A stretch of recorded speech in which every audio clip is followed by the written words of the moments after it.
Out here in the perimeter, there are no stars.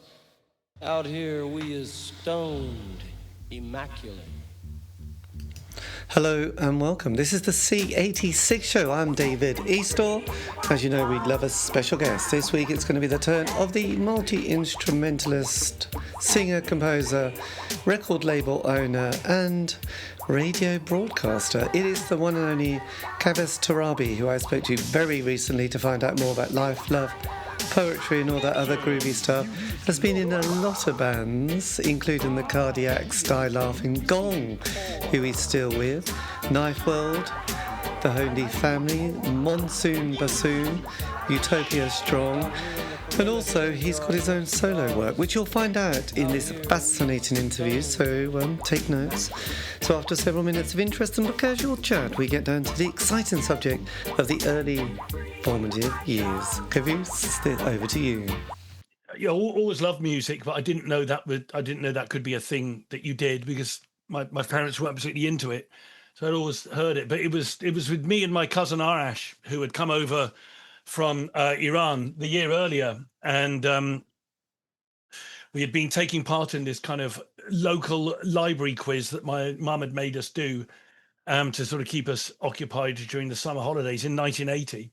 And it was this weekly sort of questionnaire. I don't remember anything about it other than it was the thing that sparked off. It had 10 questions about pop music, about which we knew nothing because my folks weren't interested in it at all. And it said, what program on Thursday evening will no pop fan miss? We had no idea, so we looked it up, Top of the Pops, and we watched it, and we loved it.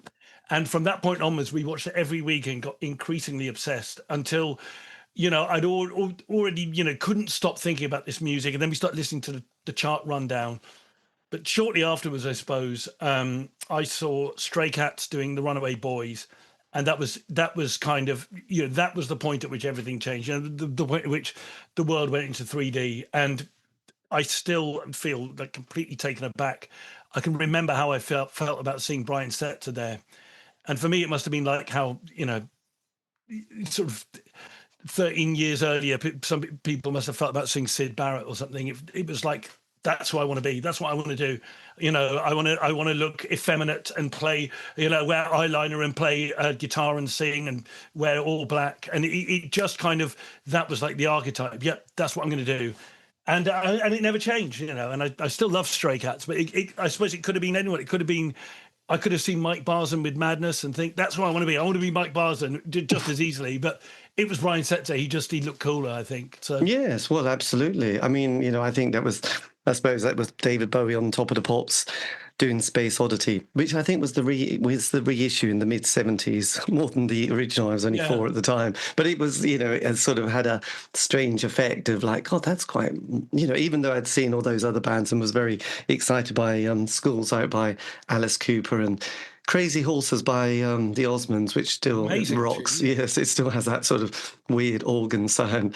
But when you were very young, that felt like rock and roll, didn't it, really? But it was something about Bowie's makeup and look and the style of him, which was quite good. But I guess it's like when Bowie or Lemmy, who were born at the same year, when they ever mentioned their musical influence or their moment, that was always Little Richard. So I guess everybody, and you can't ever change what you have, that moment where you think, oh, that's it. It could be Little Richard. It could be the Stray Cats doing Kate. It just seemed to me with the Stray Cats as well, because I'd had a few weeks of watching pop groups, but because because my parents weren't into music, I didn't realise this stuff was a kind of a throwback to the 50s, although actually it was a lot more. It clearly couldn't have been made in the 50s. It was definitely post sort of punk, what the Stray Cats were doing, especially on that first album. But I didn't know that. I didn't know that the look was a look from earlier. So I just saw these guys like with the leather jackets and the quiffs and the big hollow body guitars. It was much about the look. They really looked like a gang, and I'd never seen like an upright bass played like that, and I'd never seen sort of a drummer stood up. And all three of them looked sort of impossibly good looking and playing this music sounded like it was beamed from space. So yeah, we all have that moment. I mean, I remember you talk about Lemmy, but I remember when again there's a band that looked like a gang as well, and when Motown would turn up on Top of the Pops, I mean they just looked like outlaws. You couldn't believe that they could be part of straight society, and it was just like yeah, I don't know what that is, but that's what I want to be as well. Yes, well, absolutely. No, I mean, it was amazing actually. They had such variety on Top of the Pops, but I still Yeah, amazed. I did an interview with actually Fast Eddie towards the end of his life, really. Wow. which was quite weird because he didn't. There was only a few months later, but yes, he said about sort of he was doing still patron and decorator, and then said, "Can I go a bit early to watch Top of the Pops because I'm probably going to be on it later?" It was like because I suppose most he was talking about the 70s, how broke everybody was and how little money you had, Yeah. and gigs that you would sometimes go to and then find it had been cancelled, but obviously you didn't know that because we didn't have the internet in the 70s, and then having no money to get back home, so you'd sort of be stuck somewhere up north, sort of having to wait for some cash to appear and then being able to get Yeah. some diesel. So it was strange. And there was another band called the Wolfhounds from London in the I 80s, and remember the they name. turned up to Glasgow for a gig and it had been cancelled. They had to busk for a few days to get some cash. And you thought, yeah, of course, we didn't have phones and mobiles and anyone Yeah. could tell you Yeah. something had been cancelled. And a lot of people then spent that period going to phone boxes, making those calls, or waiting for a phone call coming to a phone box and hoping no one was going to be in there. So no one would have an idea now, would they? I was on the, I left, by the time I'd left home, I was still on the tail end of those days of using phone boxes and receiving calls at a certain time at a phone box and that kind of thing. Yeah. Yes, that was true. And I think one of the reasons there were so many bands in the 80s was there was a huge amount of unemployment. And so there was, yes, a lot of people just thought, well, there's no point. I'm just going to be unemployed and then we'll all get blown up in a nuclear war. So we'll just go on the dole. And there was like the Job Seekers Allowance and Enterprise Allowance schemes that just gave people a chance to sign on for a year without getting hassled. And it was like, oh, I'll just be a musician and we'll be in a band. That's exactly what I did. I left school when I was 16 and finished my A levels at college, and I went on the dole, left home, got housing benefit, and I remember going to the dole office in Plymouth and them saying, well, what kind of work are you looking for? I said, well, I'm in a band, I'm a musician. And they just laughed and said, oh, just sign here. But the way I thought about it then, and still do, I think of it, it's art funding. Because you really have to. I mean, you learn to live on next to nothing. But then money wasn't. Money wasn't what we were interested in. What we were interested in is making music. And when you're all, when everybody's dropping out, when it was just, and I don't even like to call it dropping out because it feels too negative. It was like, what was more important to us than money was the time to be able to make stuff. And it wasn't, I was around a scene in Plymouth where there were artists and there were sort of like people making fanzines and putting on nights. And because everybody's on the dole, everybody's doing it for very sort of sincere reasons, and everybody's helping each other out. We're all learning to, doing things like learning to screen print our own posters, our own T-shirts. And putting on gigs, and it was just the dole was an amazing thing. I didn't sort of feel bad about it, and ironically, it only really got hard. It got hard when Labour got in. I think under the Tories they were just happy that because they would put you on these schemes. So I had this scheme where I get a tenner extra a week to go on a sort of sign writing course. Well, at this course they had access to screen printing equipment, a photocopier, any amount of stationery stuff. And the people running it, I think, were just happy that I wasn't making trouble. So I was making a fanzine back in Plymouth. I was printing T-shirts, printing posters. So I was getting paid a tenner extra a week on the dole in order to have access to all this stuff to really further my psychedelic heavy metal band. Yes, my God. So when you were hit 16, you went on to college to do a art-related course. No, we was just doing A levels, but I did art, English, and philosophy. Fantastic. All the essentials, really. Yeah, exactly. So that took you up to.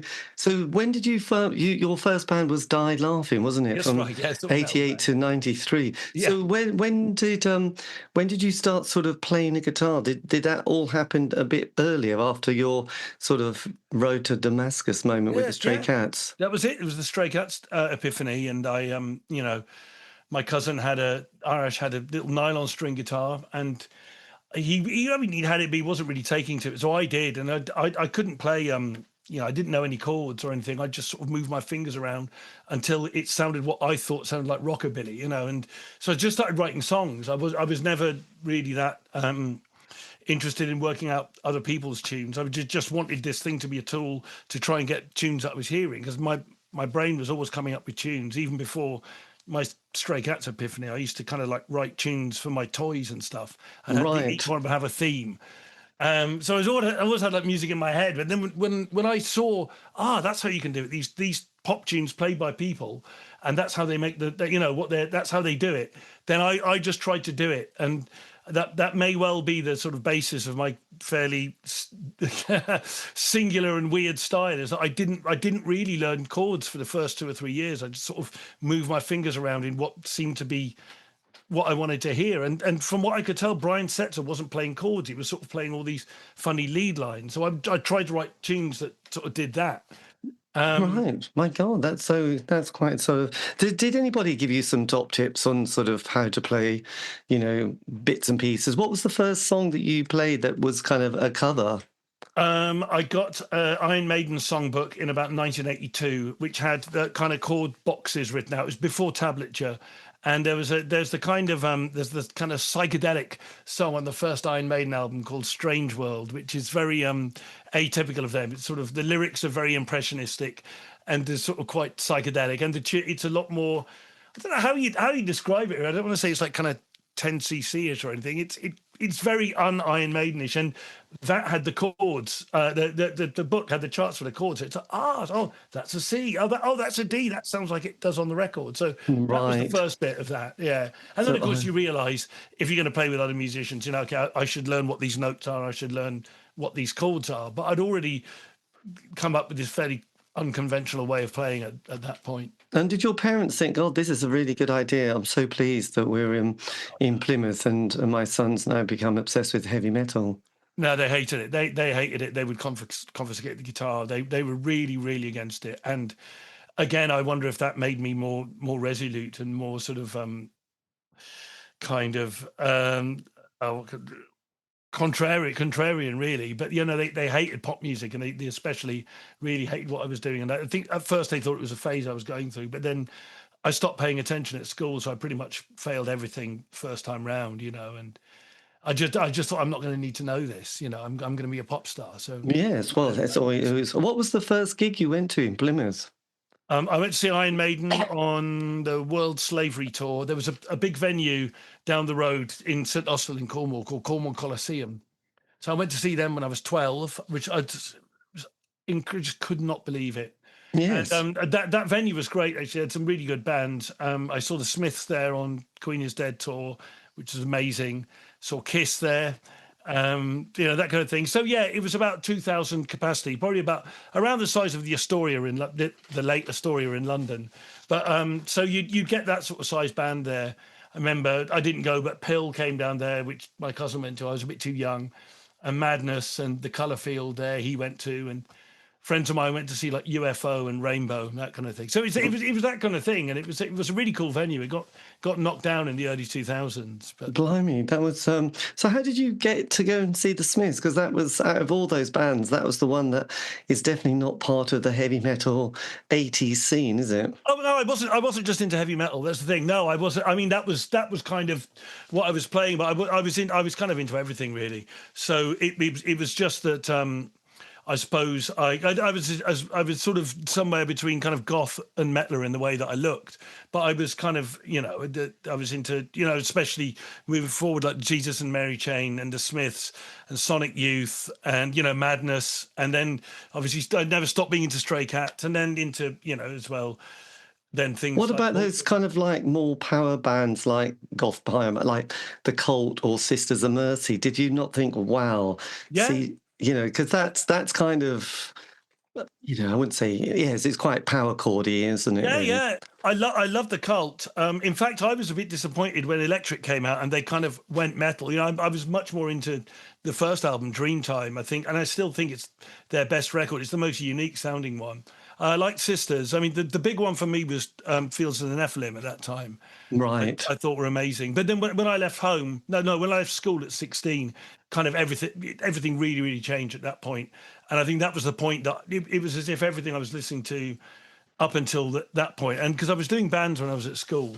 Yes. I did a band that was doing mainly cult cover versions. But then, yeah, when I left school at 16 and kind of got in with some older guys and in a band, and had my head turned with different music, then my path really changed, kind of thing, I think. Did you go through, because the 80s, that mid to late 80s became quite angsty, didn't it? And we had Red Wedge and there was Rock Against Racism. Yeah. And a few years before that was Live Aid, which was just been celebrating its 40th anniversary. Yeah. Did you get into a sort of a narco-punk political phase as well during that time? Oh, yeah, completely. Yeah. I mean, in those days, it was kind of, you felt sort of like the rock music was dictating your politics. So, like I said, once I left school, I got really into, along with everything else, I was really into that kind of whole Subhuman, Citizen Fish, Blurg records, kind of Dick Lucas stuff. Right. And then, you know, as well, there was a lot of it happening around the UK, and it was more really,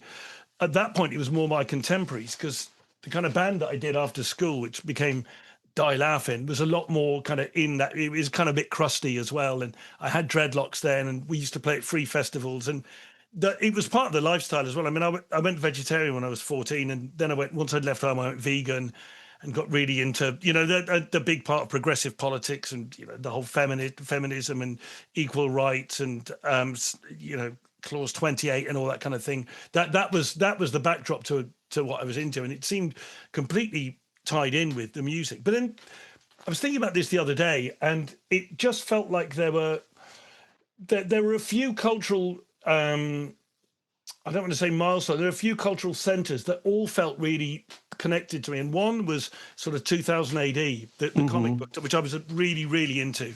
And that was going to be I was never going to be a 2000 AD artist, but I always thought, well, if I don't make it as a musician, maybe I'll be a cartoonist, because I was really, really massively into comics, and still am.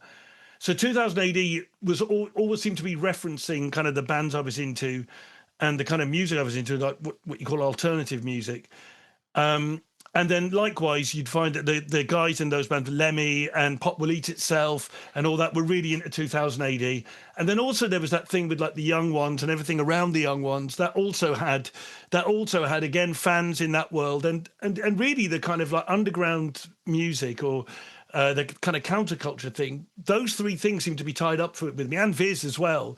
It was like Viz, 2000 AD, Earache Records, crust punk, anarcho politics, the Enemy, because the Enemy was just a sort of political, and the Young Ones, and it all seemed kind of interchangeable. That was the backdrop really for me being a teenager. Yes. Did you get into those bands like Extreme Noise Terror and Bolt Thrower? And yeah, massively. Yeah, no, huge. I mean, well, Bolt Thrower was sort of connected a little bit to my band Die Laughing, because the singer from Die Laughing had done the early album covers. Right. And I'm really good pals with Shane from Napalm Death now, you know. So I was, again, Die Laughing, our band was kind of adjacent to that thing. So I'd got to know a lot of those guys, got to know sort of, you know, Lee Dorian from Napalm and later, you know, Cathedral, and that kind of scene. But we were a little bit younger, but we did a fanzine, so we interviewed Bolt Thrower. Right, excellent. Shifter and that kind of thing. Yes, and did you? And as that period went on, because it was quite a major moment, wasn't it? Because I put indie pop between the years of 83 to 87, basically the years of the Smiths, weren't they? And then they split up, and it was like, oh my God, that's a kind of a moment that happened, a JFK moment, really, wasn't it? But then there was the sort of ecstasy world comes along, doesn't it? And dance music appears, and there's that sound that starts to develop. There's 808 State and a guy called Gerald, and then 4AD starts bringing out, you know, the Pixies and Throwing Muses, and then you had the album Bleach from Nirvana. Were you starting to sort of pick up a sort of a change in the sort of musical landscape at this point? Well, you know, I was, at the time this is happening, I'm 16 to 17, so everything's fair game at this point. And then, so I was on board with Nirvana from around the time of Bleach, just because I was really into the sub pop stuff. So my sub pop band, if I had one, was Tad. I really love Tad, but I liked Mudhoney, I liked Nirvana. Melvins was a huge one for me, not quite sub pop, but definitely adjacent to that. So I was into that. Then I was really into Orbital and 808 State and that stuff. I mean, not everybody that I was around was, but as a musician and as someone who's just, my brain is wired up. I've always loved all music. You know, if it's sincere and intense, and I've been really into it. So things really exploded, and especially for me in '88, I got turned on to Cardiacs, and once Cardiacs come along, that pretty much incorporates all the genres. It was kind of like all bets are off. So I kind of went from Cardiacs. I went into things like the whole kind of Fred Frith and Henry Cow, and then through that getting into things like John Zorn, and then into Stravinsky and the kind of modern classical thing. But then also, then at the same time, through Jesus and Mary Chain, they kind of gave me noise ears. So then I got interested in Sonic Youth, and then from Sonic Youth, getting into sort of noisier stuff beyond that, like sort of Big Black, and then Godflesh. And then and that kind of thing. And then also through the metal, I was getting into the extreme metal stuff. So I didn't really have a preference. And maybe that's why I ended up where I did, because I wasn't really into one kind of thing. And especially being in Plymouth, you're so sort of starved of culture. I didn't, there was no one scene that I felt, well, that's what I want to be like. I was never really a purist in that sense. So I was kind of on board for everything, really. Did you go to Glastonbury at that late 80s period? Did you or Stonehenge? No, missed out on both, but I was going to some free festivals. I was at Castle Morton, the last big, the big one. Oh, blimey. And my band, Die Laughing, were playing at that. Yeah. So that was pretty far out, Yes, I could imagine. So Die Laughing has a sort of 5-year story. Everyone loves a 5-year story, don't they? It's so funny that people talk about that, because we didn't put out any records or anything. I mean, I wrote a book. I wrote a sort of musical memoir with Steve Davis, which came out a couple of years ago, Medical Grade Music. And there's more about Die Laughing, my time in Die Laughing, than there is in the band that I was getting in the NME with, the Monsoon Bassoon, or in Cardiacs, and stuff. So but I think maybe it's because it's your formative band, because it's your first rodeo, really. So yes, I kind of found out it was a good thing, because we were based in Plymouth, and it was a self-run band, and we were classic, touring in a little transit van, sitting on amps in the back and kipping on the sound engineer's floor and all that, and touring for no money at all. But I kind of learned how to do everything in Plymouth, and in Die Laughing, I kind of learned what not to do in that band. So that by the time I moved to London when I was 21, and by then I'd already had experienced the whole life cycle of a band, from being about 16 to being about 21. I experienced the entire beginning, things getting really big, i.e. 200 people coming to see us in Plymouth, things getting bigger, then dying out, and the members falling out and people getting chucked out. I experienced all that the first time round, so I was really prepared, or a lot more prepared, by the time I moved to London and had my first proper band kind of thing. Yes, well, that was a good apprenticeship, isn't it, really? I think the 5-year thing, what I noticed from these 80s bands was they have the 12-month honeymoon period, which is all very nice and exciting, and then they get the single and John Peel play it, and then possibly the John Peel session, which is always handy, and then it's the transit band around all the alternative indie nights and whatever they're called in the 80s, which mostly were on a Monday, Tuesday or Wednesday at some sort of art centre. Then the first album, things going well. Second album, things are going kind of well, but there's certain tensions, and people didn't really read the small print in the contract. By the third album, there's a lot more tension, and the lack of money, and sort of and just people just had enough of each other by then. So that was it. And also, I think with some bands, I know with some like the Mighty Lemon Drops and Primitives, they sort of like, does anybody want our next album? It's a bit like, they'd gone from small venues to medium to bigger to, oh God, this is going down. I'm not sure we can cope with the next part of our journey. And unless they're going to radically change their sound, you're damned if you do and you're damned if you don't. But if you're going to have another album which is like the other two but not quite as good, but if you go for a jazz odyssey, concept album, and you were once an indie band, you're also going to be damned, aren't you? So it's a tricky one, really. Well, so that's a really good what you said then. Actually, there's the point I want to sort of jump back on, because it's funny I felt like in Die Laughing anyway, making you made all the mistakes the first time. I'm so glad we never got anywhere, really, in retrospect, because you put everything into it and you think, well, this is the band we're gonna make it. But I'm so glad we didn't, because I got to make all those mistakes not in public, really, just in Plymouth.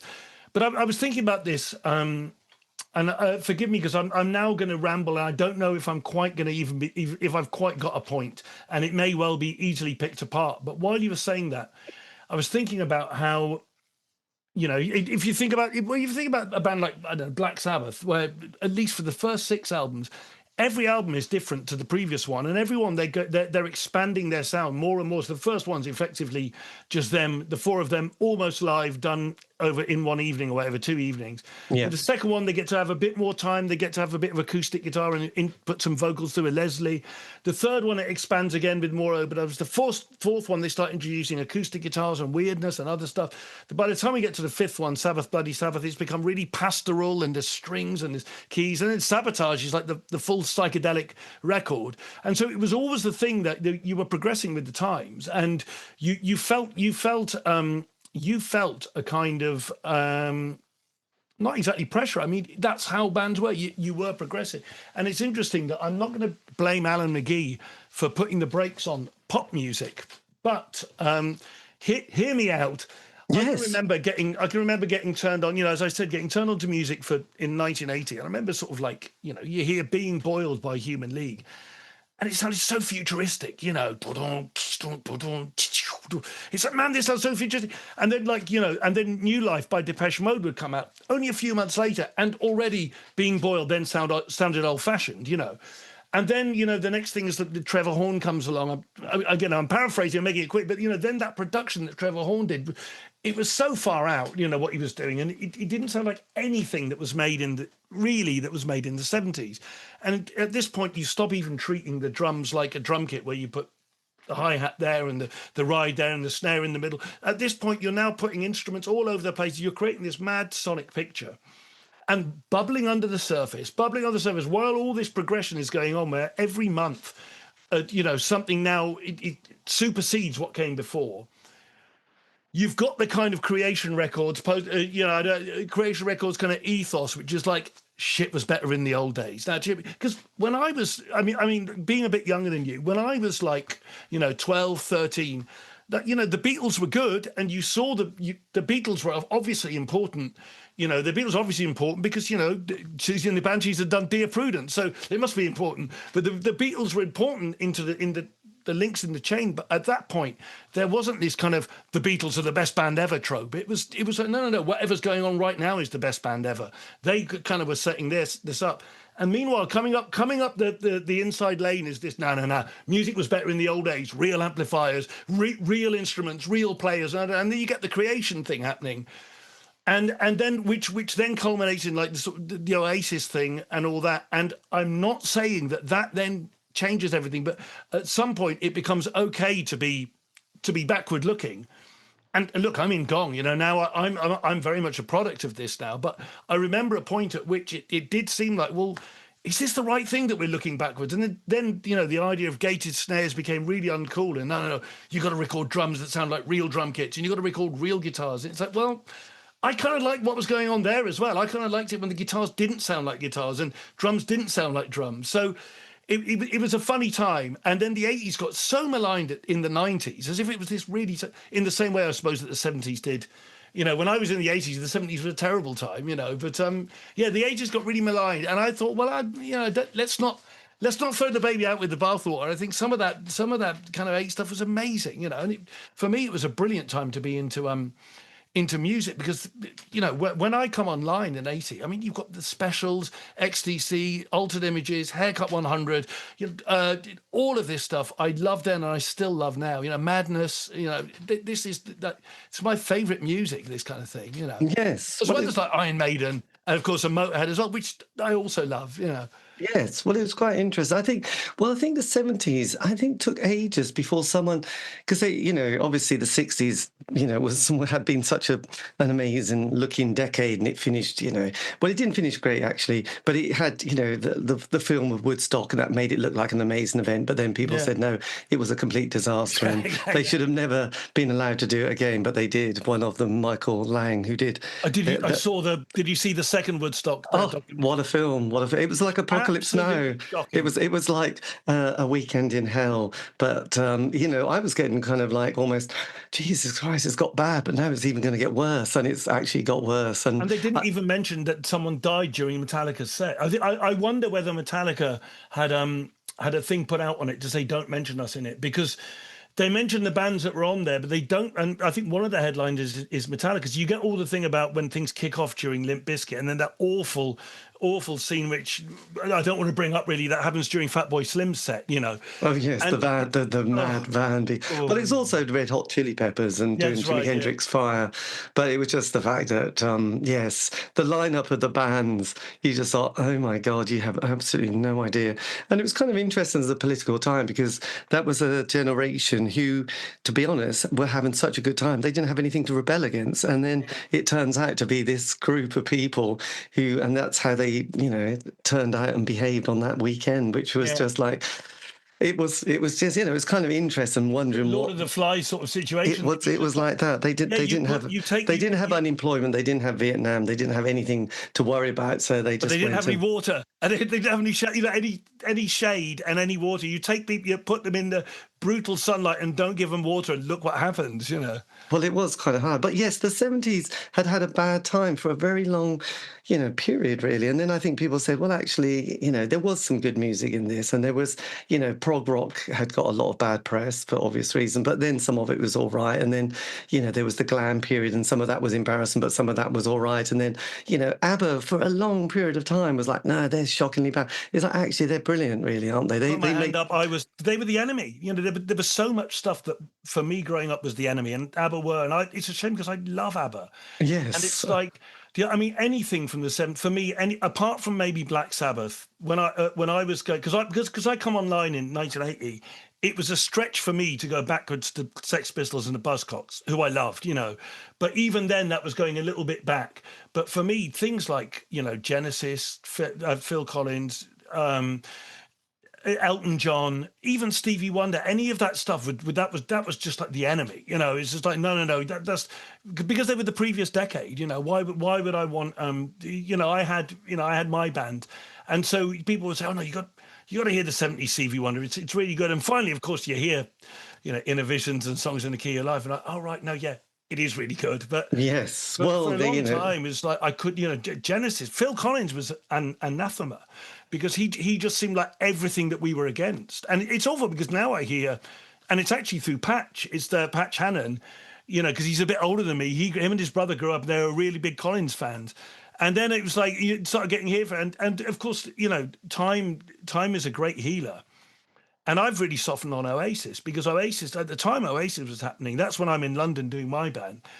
And just that whole kind of what seemed like real dick swingy kind of lads, that kind of laddish, that what Oasis were doing, that was like everything I didn't want to be, you know. And now I hear, you know, now however many years, 25 years later, I hear Oasis, it's like, man, it's really nice, you know. Yes, well, I've got an amazing voice. I would never have said that at the time, you know. No, well, I didn't. But, you know, you also had the Loaded magazine, and you also had all those other monthly lad magazines became more pornographic. And well, I was so against that, because exactly what you said earlier about being part of the anarcho-punk thing, that was everything that we were against. You know, all that shit, I thought we destroyed it. And then it comes back into the mainstream. Loaded was really, that was Loaded in GQ and all that, and everything that went around it, and even, you know, Blur's involvement and all that. It was like, no, we fought wars against this stuff. Yes, well, I know, and I know that I think Mickey from Lush has got a few stories of members of other bands who didn't act particularly well at that time, and are probably saying, yeah, perhaps don't tell that story anymore. But you know, it's like you do need to be told that you did act like a knobhead. So, but it was kind of interesting, because that was and that was the John Major years when the economy was picking up, and in a way there wasn't the struggle and the sort of angst. It was kind of like things were generally getting better during the old the major years, really, which was hard to acknowledge now. But yes, and I think perhaps when people get more comfortable, you know, things get a bit slack, and people start taking, or you know, like the Happy Mondays started coming out with comments which weren't great, and they started acting in a way which you thought, you know, you can't hide behind, well, we're just completely out of our heads, so we're not going to be responsible for our behaviour. It's like, well, actually, you should be, you know, because it's but you're obviously not going to be bothered, so don't worry about it. But it was tricky. But the 70s did take a long time to get suddenly a bit of it was a great decade, really. And there were some brilliant films made, like Taxi Driver and Mean Streets and Apocalypse Now, and you know, it was just an amazing time. But I think when you're in something, it doesn't feel amazing, but afterwards you look back and you think, yes, that was it. Because to be honest, in the 80s, I was a very angsty indie kid, so all that electronic music was just right back there. And, Right. I even went to Live Aid and was the most grumpy person there You were because there. I was there, but I just thought, Mm. these are all the bands I hate. And a Yeah. friend of mine got a ticket and I felt really bad because I was so whingy and say, well, the Smiths aren't playing Susie and the Banshees. Where's the Cure? Because Queen played and they had played Sun City. I was thinking, oh, I'm not going to Yeah. clap along to this. And their 80s work was dreadful. So, and then there was... I'll live and die. Hot Space is a hill I'll die on. Yeah.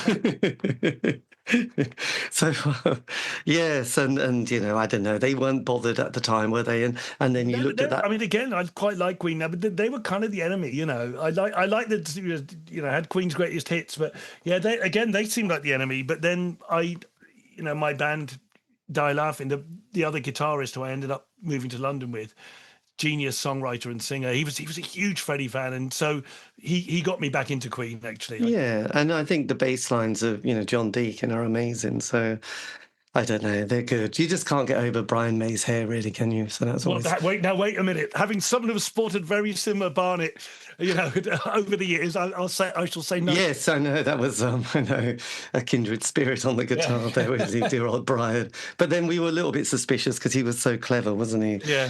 With his PhD and all that malarkey. So so you moved to London. So what was it like in the early 90s? Was it still squatting and certain...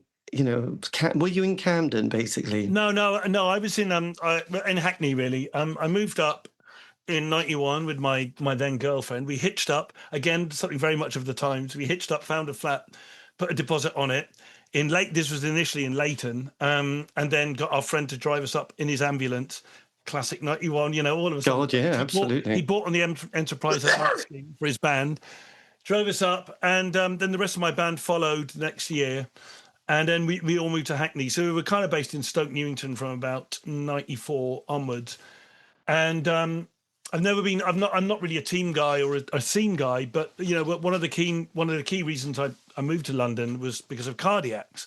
I got turned on to Cardiacs when I was 16 in 1988. They just released their album, A Little Man in a House and the Whole World Window. And I just thought it was the best music I'd ever heard, and I became that band changed everything from that point onwards. That's what I wanted to do, music that was about everything rather than about as much as I liked Fields of Nephilim and still do, it was about a specific thing. Was Cardiac seemed to be about all of life, about sadness, about happiness, about despair, about terror, about joy, about all the emotions, and extremely colourful, extremely psychedelic. I mean, Cardiac sounded like the first rush of LSD, and still does. So that was my band, and it was going to see them in London a lot, or going to see them wherever they were playing in the country. But whenever I came up to see them in London, I'd noticed that they seemed to have this kind of satellite of about 5 or 6 bands that they were to do with. They'd seem to be playing a lot, and I'd see them out. I'd always be a bit shy to talk to them. I'd chat to one or two of them a little bit. But you'd see him out in London at these little clubs. I knew that Tim, like the main guy, was on the dole as well, even though he's this extraordinary composer and everything. And they just seemed really, really fun. And my rationale really was, well, I want to be around that because by that point I was making pretty far out music as well. And it's like, well, you've got a bigger catchment area in London, because in Plymouth, when we were playing like our metal stuff, if your roots are in metal, you're going to get metalists to your gigs, and you can even stretch things. You can even put elements of prog or elements of psychedelia or space rock or folk into it. But as long as it's got some double kick and some chugging guitars, they're in. But the minute you start going, you start expanding your music into that thing and take away the double kick and the chugging guitars, we lost everyone. So the idea was really let's move to London and be around that, and that's just what happened. And our band, the Monsoon Bassoon, moved to London. Tim Smith from Cardiac started to come to our gigs. Shortly, I heard they needed a guitar tech, so I got in touch, and they brought me on tour as a guitar tech, and me and Tim sort of became best friends. And then Monsoons, he produced our band, and then we started putting singles out. And bizarrely, And we were really, it wasn't as if we were slack. We really worked hard and we were really, really ambitious. But bizarrely, we ended up getting 3 singles of a week in the NME in a row. And I don't think anyone got 3 in a row. I don't think even the Jam got 3 in a row. I think Jam got 3, but they didn't get 3 on the trot. So our second, third and fourth single all got single of the week. And we really thought it was happening. You know, it was really happening. We got reviewed in Heat magazine when our album came out in '99. And again, you know, unfortunately, we kind of hit a bit of a wall with that band and split up, which I still regret to this day. I mean, what we should have done is taken a break. I think we all moved up to London together. We were crushingly poor, and that was in our early 20s. By the time we got to late 20s, you know, some of the guys in the band had kids, and they wanted to have jobs, and they didn't want to be on the dole and constantly have to. You know, it was like being in the cross between the Monkees or the Young Ones. We all lived together. Yes. And you weren't even allowed to go on holiday because it was like, well, what if we get... You can't go on holiday with your girlfriend because... Or you know, I remember Sarah giving her a bollocking because she wanted to go off with her boyfriend. It's like, well, what if we get a gig at the garage? Because AC Acoustics were apparently going to have us open for them, which it turned out they did. You know, right. It was like, you know, so you couldn't do anything because the band came first. And after 8 years of being poor and playing like psychedelic noise rock in 13/8. You know, it's just like some people are like, I just want what normal people have. You know, I want a nice roof over my head. I want a car. I want a job. You know, so some of the band did that, and I was the one. Well, screw you. I'm gonna go carry on down this route, and yeah, here we are now. Yes. So you brought out one album, I Dig Your Voodoo, didn't you? Yeah. Was that a kind of was the band breaking up, and you thought, well, we'll have one sort of release just to archive our material? No, that was the height of our. Things were going great then. Things were going great guns. I mean, it got really good reviews, and people were behind it. And it got to the point where we were. By the end of it, we were headlining the Garage. We'd started off being first on at the Monarch in London, and then moving, you know, progressing to the Dublin Castle for about 2 years, where we went from first on to the middle of the bill to finally headlining and then selling it out. Then we moved on to the Water Rats. You know, you go to the Water Rats, and then the next one, I suppose, the next biggest one. Where else was it? In London, upstairs at the Garage, and finally, by the end of it, but the last gig we ever did as the Monsoon Bassoon was headlining the Garage. But yes. How come? Because this was the kind of cocaine, champagne period where there was lots of money sloshing about and with Britpop and everything. How come you never got an A&R person to say, we were completely... That was just the way we did it, and really the way I've carried on doing it. We were self-managed. We had our own label. I think we would have loved it. We would have loved... Back then, we'd have loved someone to get us and put some money behind us, but... And remember, you know, this was at the same time where two big things were happening. XFM happened, and XFM was started. It was before it was bought by Capitol, and there was a DJ called John Kennedy, and he got really into our band, and so they got behind us, and they broadcast one of our gigs. They made us like single of the week. I think it was called Monster Midnight Mover. We did a couple of sessions on XFM. That was really good, but XFM sort of changed, and I think we just.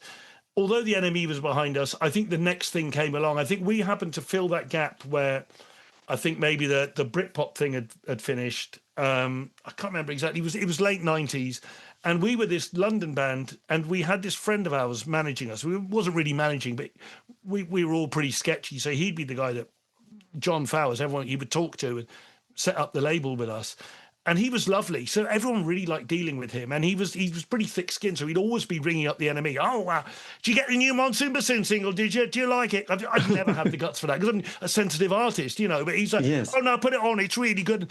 Everybody loved him, because he was such a nice guy. So I think he did a lot for our band. And I think that they loved the fact that I think we were really sincere, really full-on gigs, and you know, we were doing our own thing, but it was pretty difficult music, I think. You know, and we were, you know, our first single was like, you know, 7 minutes long, and you know, in 7/8, and with a big multiple horn section and all that kind of thing. But we kind of thought at the time, because of what was going on with like Radiohead, although we didn't sound anything like them, we thought that perhaps there was they were using unusual meters and doing quite progressive kind of stuff. I thought, oh, maybe it's going to happen. But I think, honestly, I think the name was one of the big problems. It's a terrible name. I wish we'd done something else. But at the time, we didn't think that it was even going to take off in any way at all. So, you know. Did you have a moment in then 2001 where you all sat down and said, as you know, Jim Morrison, you know, this is the end? Or did it not have such a sort of dramatic, did it just putter out? No, it kind of ended, things were going really well, but, you know, the drummer and the bass player had a bit of a falling out over a girl. And that really changed the atmosphere in the rehearsals. It really stopped being fun. And we had been such a tight-knit band because we'd all moved up to Plymouth together, and we all felt like we were these, you know, bumpkins in the big city. And we kind of had our own way of talking and our own internal way of being, which I made us quite cartoony from the outside. I've since been told, you know. And when things started going bad in the band, then it stopped being fun. And it's like, well, if it isn't fun, I want to do something else. And so me and Dan, who wrote all the stuff anyway, we just thought, oh, well, we'll just do another band, and then we'll carry, because that's what you think. You think, oh, we'll just split this one up, and then we'll do another band. I'm sure the general public felt that when the Beat split up as well. Oh, yes. Well, we'll just do the general public, and we'll just carry on where the Beat left off. But of course, it doesn't. You know, once you haven't got that name, it didn't. So we did a few gigs with this band, Miss Helsinki, and then we changed our name to Authority. But then Dan had a kid and wanted to move back to Plymouth, and then the next thing that happened is I got asked to join Cardiac, so I did that. But yes. It was just, it was a real shame. What we really needed to do was take 6 months off, because it had just been so full on for the previous 8 years. But yeah, it was a shame, because we did the last gig at the Garage with the plan to, okay, let's make our second album. And we'd already kind of, me and Dan had already written most of the second album. So it was just a case of getting it together and recording it again with Tim. But then things sort of fell to bits in that period. Right. And because we didn't have a label behind us to say, what you talking about? We've already given you money, get back in the studio. Because we didn't have that. We were self-managed. It was like, oh, you know, should we just not do this now? And oh my because, God. you know, it was such a good band, but because it was the first proper band I did, I sort of took it for granted. Like, oh, well, that's how it's going to be. You don't realise that you don't know that you've sort of had this lightning in a bottle moment, to coin a cliche. Yes. So I just thought that's how it would be. It was only afterwards I thought, God, we really had something special there, you know. Yes. And what was it like joining the Cardiacs? Was that a kind of a dream come true? Because you took over, was that from John? John Paul, yeah.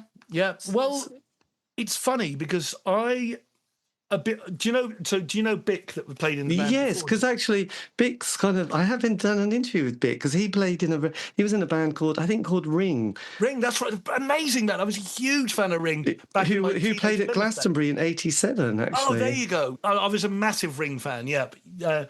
And I still see Bick all the time, and Johnny Karma, the singer from Ring, is also one of my best friends, so I'd still hang out with those guys a lot. So when Bick left, because Levitation was really happening, and they'd been signed and everything. When Bick left, I sent Tim a copy of a Die Laughing cassette. And I said, I know this is metal, but I'm a really big Cardiacs fan. I'd love to join, you know. And I sent this long letter. I was dropping all these sort of like Trout Mask replica Captain Beefheart quotes, because I thought that would make me seem like him. Yes. You know, fast and bulbous. Talking about these being fast and bulbous, and you know, brilliant. That's standard, you know. But I was only like 17 or 18 at the time. I didn't get the call back, and John joined. But I became, you know, mid 90s. I think 94. I became guitar tech. Which basically, what I realised is that Tim just gets his mates in, and he'd seen Monsoons. I think he had a nice feeling about me, and a mutual friend had said, "Oh yeah, Kavus is up for guitar taking if you need one." It turned out they did. They were just about to go on tour with Chumbawamba. So then I was in that world, and so I was already part of that world, and me and Tim were extremely close and hanging out all the time. So it really, by the time that he asked me to join in the early 2000s, I'd already been part of that world for ages. Me and Tim had made some records together with Monsoons. So him asking me to join what wasn't nearly as big a deal. And also what wasn't quite nice is that Cardiacs fans knew who I was, not only for being on the stage, because they're so obsessive, they know everyone to do with the band, but also because we'd played with, you know, Monsoons had played with Cardiacs, and because Tim had produced our stuff, it wasn't like I was a complete stranger. But also Tim still had the tape and the letter that I sent him when I was 18. He said, "Oh yeah, I found the letter you sent me," you know. Oh, And that's he so had listened to sweet. it, you know. But I think in those days he only wanted to get he wanted to get mates in. And I think he didn't know me, this unknown kid from Plymouth. And I said in the letter, if you want me to move up to London, I will, you know. And have you enjoyed the Cardiacs book that came out? Yeah, it was lovely. I contributed to it. I dug out a load of old Kodak, because I had one of those little Kodak Instamatic cameras for when we were touring. So I dug out loads of old photos that ended up in the book from, like, you know, when we played gigs in like Belgium and Germany and Holland and that kind of thing. Yes, God, that was quite a project that guy put Oh, together, incredible! actually. It bankrupted him.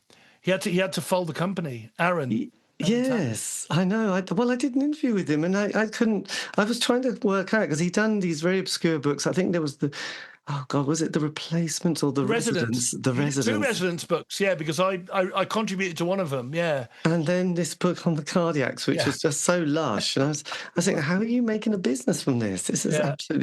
this is brilliant. But I'm just kind of quite bonkers at the same time. Even after Tim's death, it's the curse of Cardiacs. Tim would always say, don't mention, you know, if Tim produced your band, he'd say, don't mention that it was me from Cardiacs, because he had this thing, it was the curse of Cardiacs, that if you mention me, everything goes, it was like King Midas in reverse, you know, everything goes to shit. And so I wonder, Aaron Tanner, it's like, yeah, mate, even after Tim said curse of Cardiacs, it's gonna break you. Yes. So how long were you in the Cardiacs for during the O years?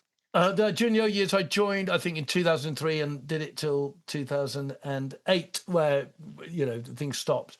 But you never stop being a cardiac. You know, no one ever does. Yes. So how did you manage to navigate that kind of on a, I don't know, living way? Because I wouldn't imagine there was a lot of money to pay to be in a band. I was working up until 2018. I was working. I went pro in 2018 at the age of like sort of 46 or something. No, I was a painter decorator all the time I was in London. I moved to London, and like I said, but once Labour got in, then you had to get a job. They put me on like this job club, and I basically had to go into work. What was like work? Go from 9 to 1 every day, applying for work. And and for no extra money on the dole. And it's like, well, this is just like having a job. I might as well get a job. So I did first year working at Ticketmaster, which in Leicester Square, which was absolutely dreadful.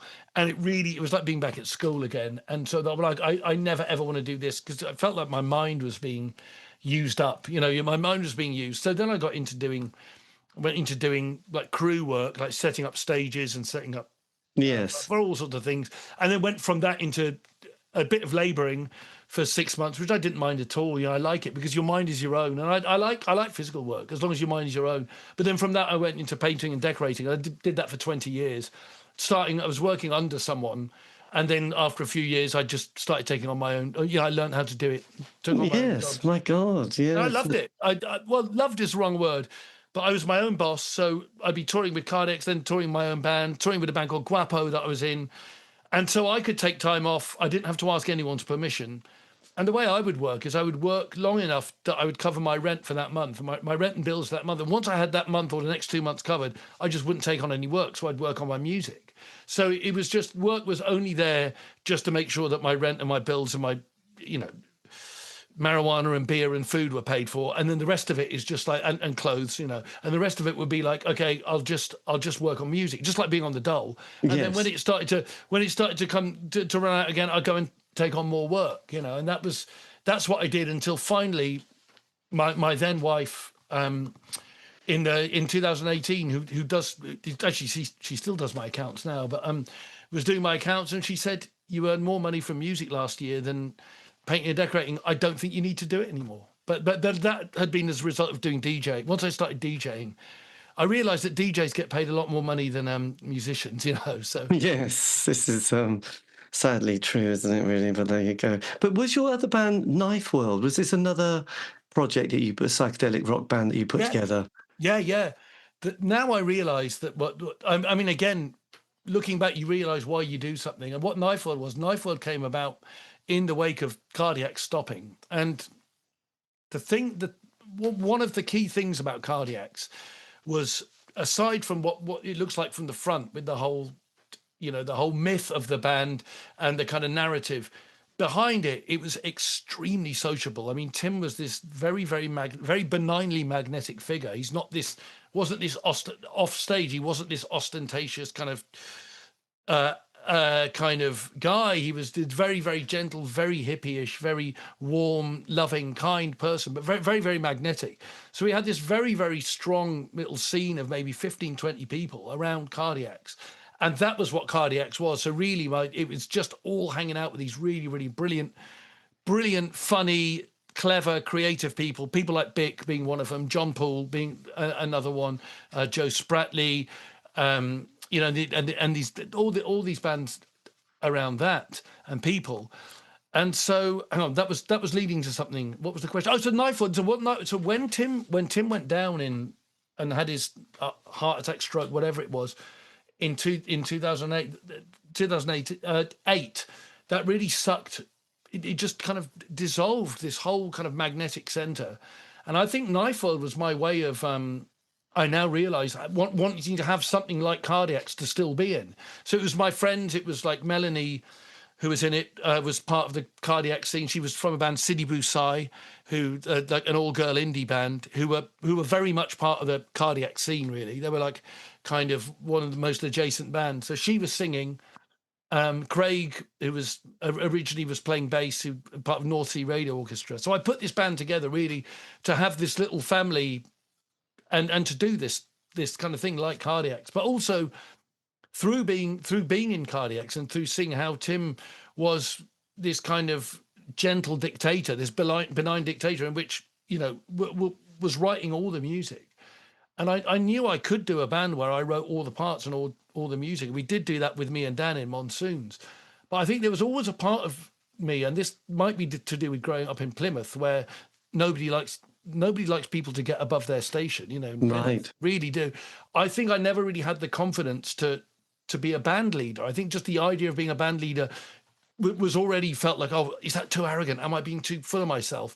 You always have this self-consciousness, but being in Cardiacs and seeing how Tim ran that band, and that it was his songs, but you know how much he gave people and how much he allowed you to do your thing, but whereas the buck stopped with him. Then I took that to Knifewood and thought, well, now I can do a band where I'm writing everything, I'm taking their parts, but also get to do this. And we managed 4 albums, and it was a really lovely band to do, but it just couldn't make money because there were 8 of us. And so partly the painting and decorating would be to fund that band, to put money into recording. And then things came I was going to say, you started your own label for this as well, didn't you? Yeah, Believers Roast. Yeah, still going.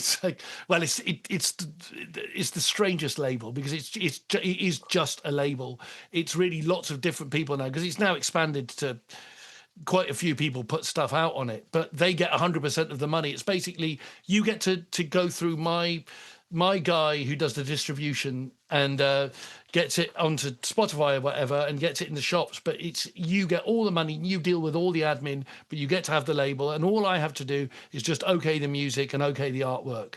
So I feel like there's something cohesive about it. So some people have asked to put stuff out on it, and I really like it, but it doesn't feel right for what I have in this idea of the aesthetics of the label. But beyond that, I'm not a businessman in any way, so I don't get involved in that side of things. It's just like, okay, yep, you can put my logo on the back and then you do it and you get all the money and you do everything to do with it. Yes. And then occasionally I'll go up on Facebook or Instagram and go, hey, a new album out on Believers Roast. I love this record. Why don't you get it? You know? Yes. But then when you did the Unraveling, that was on Inside Out Music. Was this a different label? Had someone heard your Buried Alone and then thought, yes, you could be on a different label here? That's exactly it. Inside Out was a kind of we were the wrong band for them and they were the wrong label for us in a sense, which was they were a kind of what I'd call kind of proggedy prog label. It's a kind of stink that I'm not interested in really. It's that sort of, I don't know, kind of modern, shiny, kind of like computer generated artwork prog. That's just, it's not for me at all. I like things that sound all creaky and like they're made out of spider webs and matches stuck together. You know, it's not my vibe, but I think the boss of Inside Out, Thomas Weber, heard a track that we put on YouTube called Don't Land On Me and said, I really love it. I'm interested in doing an album. So we knew we were taking a risk with them because it wasn't really wheelhouse, but also we never had a label before, and it wasn't a lot of money, but we got a $5,000 advance, which was a lot better than me doing $5,000 worth of painting and decorating Yes. to pay for the album. That was tempting. Yeah. So we took it, and in fact, the band got much bigger. I think around time of Buried Alone, we were selling, maybe 1,000, 1,500 copies. We went on to Inside Out. We were selling like 5,000 copies, which for me was like prog platinum. But Yes. for them, it wasn't. For them, that was an extremely low selling album. We were like, this is great. We got 5,000 copies. So it was great for us, but it was the wrong label for us. And but I'm glad we did it. So we did 2 albums with them. We'd originally agreed to do 3. Did you increase your or expand your lineup at this stage when you did Bottled Out of Eden? Yeah. What was the idea with that? Bringing in new or more players? Well, we did it for the Unraveling, and what happened was it was just before. In fact, it was before doing the Unraveling. I did 2 EPs where I was recording at home and mixing them. I had a little shed in the garden. And Chloe Harrington, who, by the way, is an extraordinary composer, musician as well. If you don't know her stuff, she does stuff under the name Valve, and she's amazing. But she played bassoon and saxophone. I always wanted a bassoon in the band. And on the records, she'd multi-track. I'd write all these 3-part kind of horn sections. And we had a new bass player, Charlie. And when we came to launch this stuff, Charlie said, well, I know 2 guys that will play the horns so we can perform this stuff live. So he had this friend Josh and Nikki, who we got in the band as well, making us into an 8-piece. But for me, once I heard that stuff, especially my own arrangements, once you hear it played back at you, there was no going back. It's like, I can't go back to the one horn now. This sounds too good. And then I had an increased palette to sort of compose for. So those last 2 albums, Unraveling and Bottle Out of Eden, I got to write for this extended lineup of which was, multiple voices, keys, guitar, bass, drums, and then 3 horns, bassoon, tenor sax, and alto sax, and I loved it. But of course, no one makes any money, and it was economically just a hemorrhage. It was like touring with that band was like setting fire to a suitcase full of money. Right. Yes. And unfortunately, and I would have loved that if the band had got a little bigger, maybe we could have afforded to do it. And everyone did it for no money, and all the band's money went back into the band. But you realise the impracticalities, which is one of them was how difficult it was just to coordinate calendars, because we'd get offered a gig or get offered something, and you couldn't get all 8 of us because everybody's busy musicians as well. So just to get all of us free on one day was really hard. Yes, I could imagine. That was very tricky, actually. Yes, but all the aspects. The other thing is that Chloe at that time was teaching music in a college near King's Cross. She could get us free rehearsals at the college after, like from 6 to 9. Which meant that we could all get together in a soundproof room and actually work on the arrangements. So what we do is we work on these arrangements for free, and then finally, the last 2 days before a gig, hire a proper rehearsal place. So that was another factor. Another factor, I think, was no one really having kids or anything at that time. And then another one, all these things like tie into it. But then we'd find, what would be so disappointing for me would be you'd spend so long on these arrangements and so long on the dynamics, and it's a mixture between electric instruments and then acoustic instruments like horns and bits with vocal harmonies. And like I said, we'd really spend a great deal of this very rehearsal intensive band. You'd spend a lot of time on these arrangements, and you'd go out and play a gig, and the front of house guy would never have heard you before, guy or girl, but you'd never heard you before, and already it's a headache to have to mic up all these instruments on what is effectively a very small stage. And then not knowing this music, which is pretty complex, often you come off stage and people go, you couldn't hear the horns, or you couldn't hear the vocals, you couldn't hear this and that. And it became too frustrating putting all that work in only to not be able to represent it properly live. And so often people would like walk away from the gigs, go, well, that was terrible. And you think, yeah, but that's not how it wasn't meant to be like that. yes. And it's the boring economics that being an 8-piece band, the size of van we could hire would be a 9-seater van. So with a driver, we couldn't afford to hire a van. And when we were touring, like even sharing rooms, that many hotel rooms, and we just couldn't afford a front of house as well. And if we wanted to get a front of house, we'd have to get a bigger van, which is an 11-seater. And the price jumps up, enormously when you got to an 11-seater. There's only one company at the time, Civilized, was hiring these vans. So there were so many reasons that Knife World couldn't continue as it was. And then Gong came along. Gong comes along, and two things really happened. Gong came along, and I got to put all that kind of being a front man and fronting a psychedelic band and kind of riffs and rock music side into that. And then I started making solo records. I got all my doing personal autobiographical stuff and doing a lot more folky, drifty, studio-based psychedelic stuff with that. So it was like Knife World really sort of turned into two things, really, for me. Yes. So what was your experimental band that you started then alongside Gong? Oh, the Utopia Strong. Right. That's with Steve Davis, snooker champion Steve Davis, and what about the Holy Family project? I'm just working on some of that now, actually. What? So how did this starts around? Yes, God, this is another one of your projects, isn't it? Well, not actually. What's lovely about the Holy Family? I'm a key contributor, but it's not my project. So what's lovely? It's David J. Smith. So I joined Guapo, who had been contemporaries of mine with Monsoons. I joined Guapo in the early 2000s and toured Europe a lot, and we toured the States, which was great, and that was really good. And it's like an avant progressive noise instrumental band. And that kind of ran its course anyway. And then Dave, who was the sort of surviving original member, was getting kind of, I think he felt that he couldn't drum with the same kind of extremity that he could before, getting older, and so he wanted to do something else, and that became the Holy Family. But what's great about the Holy Family is, it's Holy Family is basically the last lineup of Guapo, but turned into this other thing with vocals, which Dave sings. Right. But what's great is I completely trust and respect David's artistic vision. So I put everything I can into my parts, and I, will steer the music in whatever way I do with my contributions. But then once I've done it, he does everything. He mixes it, or he mixes it with a guy called Antti. He does all the artwork. It's his concept. So I get to be very creative, but I don't have to go through all that stress of the mixing and all that. It's his thing. So I get to, it's a very low, kind of low maintenance band for me. I show up, and a lot of the parts come from improvising. I do the parts, and then he takes it and turns it into what it is now, kind of thing. Blimey, that's amazing. I love working with him because he's brilliant, Dave. He's a very different vision for me. But what I do really slots into what he wants to, what he's trying to do. Not quite. And how did Gong come about then? Because this is one of those legendary bands that go back to the early 70s, doesn't it? Yeah, late 60s, in fact. Yeah. Right. So how did you get the call for this one?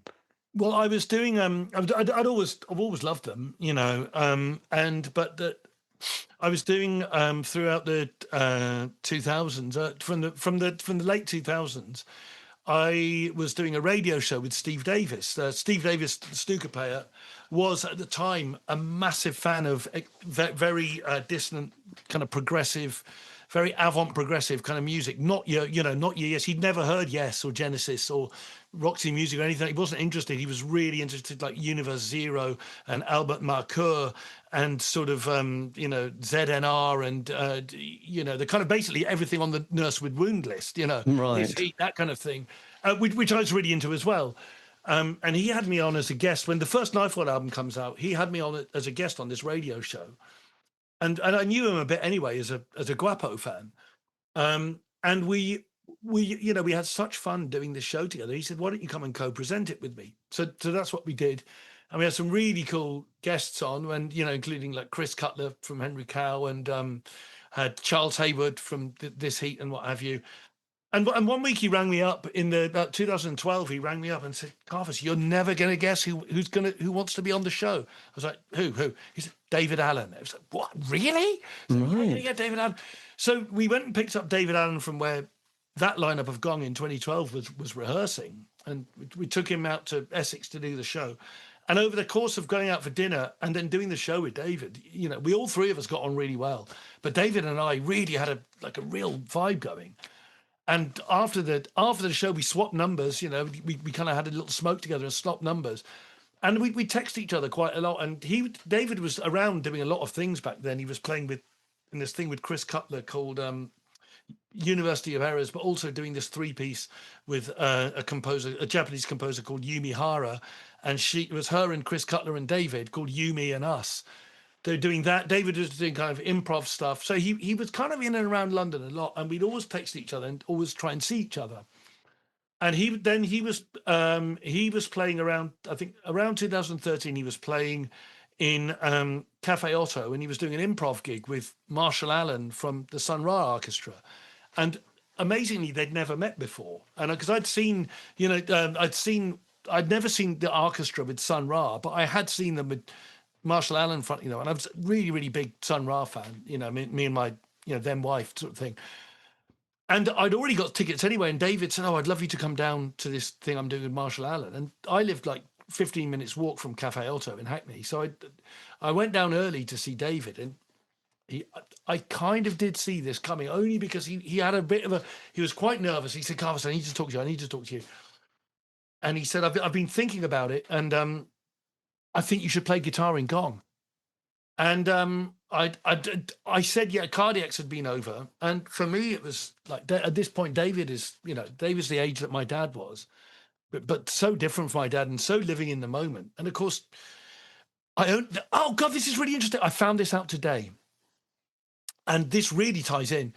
I found this out today, that this time, because Marshall Allen's still with us, he's just turned 100, I think. At this point, David is like in his early 70s and Marshall is in his early 90s. And I think I only found out today that David wanted to play with Marshall Allen because he was seeing, well, that's me in 20 years' time. How do you do it? Well, by the same token, when David asked me to join, I was just about 40, and David's in his early 70s. It's like, well, that's what I want to be doing. I want to be doing that when I'm 70. I want to be this active and still doing music. So I wanted to join just as much to sort of get to really learn from David. Yes. And he'd never heard me play at this point. And I said, "Well, you've never heard me play." He said, "Oh man, I don't need to. I never heard Mike Howlett play, and he'd never heard Pierre Merlin play as well. He just said, I got a vibe and I just knew they were going to be right, and I've got this vibe with you." And so I thought, well, great, and he said, "Oh, I think you're going to bring fire. I want you to bring fire." And the great thing he said, and I have quoted, I've said this before, it's such a lovely line. I said, "David, I can't play like Steve Hillage." He said, "Man, I'm not interested in what you can't do. I'm interested in what you can do." And so I was in Gong without him ever hearing me, and we had a get together about a few weeks later, and we wrote a song. That first morning we wrote a song together, which ended up on the last album he did. When God Shakes Hands with the Devil. And the funny thing is, I came up with that riff before he got there. And I think in anticipation of David being there, I sort of came up with this riff. But throughout my life, really going back to being a teenager, I'd always, loved like Gong riffs. And I'd often, loads of my riffs actually sound like Gong anyway.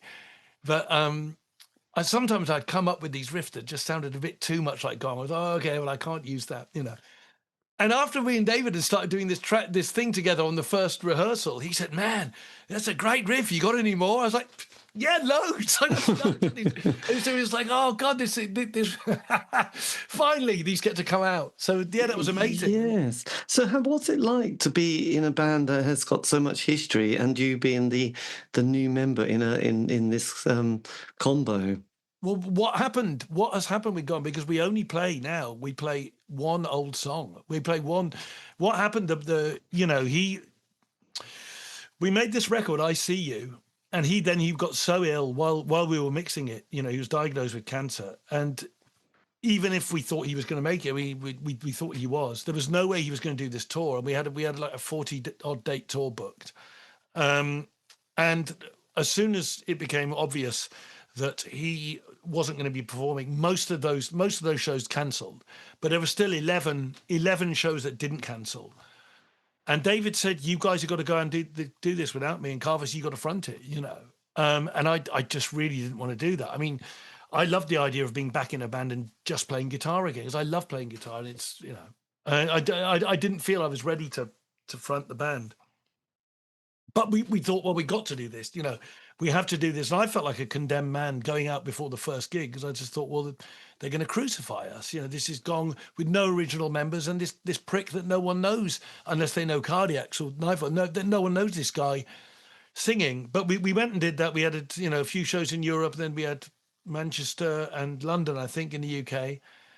And then the label that had put out put it out said, well, oh no. Then what happened? David wrote us an email, and it looked clear that the cancer had re-emerged. And David wrote us an email and said, he'd heard the music, he'd heard recordings of the gigs and little bits of video we were sending in Australia. And he said, you guys have got to carry on. And he sent us this email with kind of a manifesto that just said, you should carry on. Kavus should front this, and you should take this to places I could never imagine. And then after he died, the label that we were on, Case Scope or Snapper, the mother label, said, look, we would be interested in a new Guy album. So we kind of thought, I just thought I think we all thought this is kind of bogus, like, a band with no original members. But then Gong had previous, to be fair, come the late 70s, Gong had already was a lineup with no David, no Steve Hillage, no original members. And they were in their jazz fusion phase, right. Very different, they're in their kind of Alan Holdsworth phase. So they'd already had previous at this anyway. And Gong had always been more of a mythology and an idea than a specific lineup, like, say, Black Sabbath or something, where it's all about one lineup, or the division about which one do you prefer. So I thought, well, we'll do this, but it's only going to work if it works, if the songs are any good. So we wrote an album's worth of songs, and we thought, well, we'll put it out and see if they're good. And that's turned into where we are now. And there was a period at which it started off, when we were first doing that, we were maybe doing 30 or 40% new our stuff and 60% old Gong stuff. Well, I always felt a bit funny about doing it, because I never ever wanted to be it was never my thing to be in a tribute band. And that was not the plan.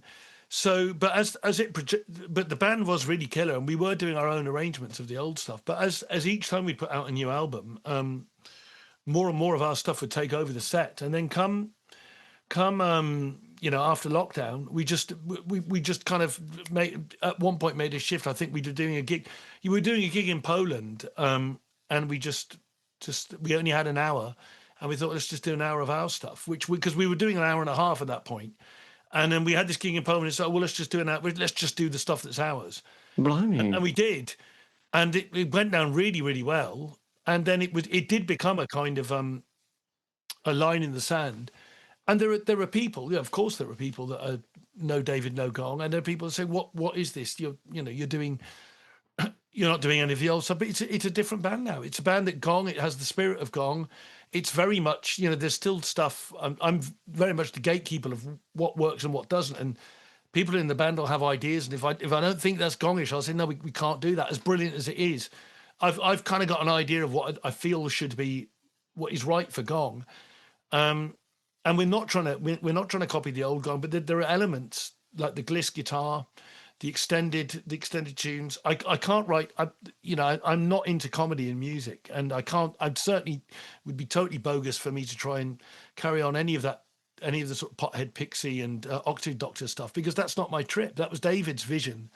That's not my vision. But I can project. I can put my own mystical and metaphysical leanings and psychedelic leanings into Gong. I'm an experience. I've experienced with psychedelics and stuff, and I'm now using Gong as the platform for my metaphysical and psychedelic stories, the way that David did with his. Yes, that's amazing. It's made me much less self-conscious as a performer, because I'd always kind of bury that kind of thing. I talk to people about it, my beliefs and what have you, but I'd never really want to put it in my music. But you can't, getting back to the whole C86 thing, really, you can't front Gong and be looking at your shoes and mumbling and being I can't be William Reed in Gong. You not that I ever was, but you can't be. You've got to be ostentatious.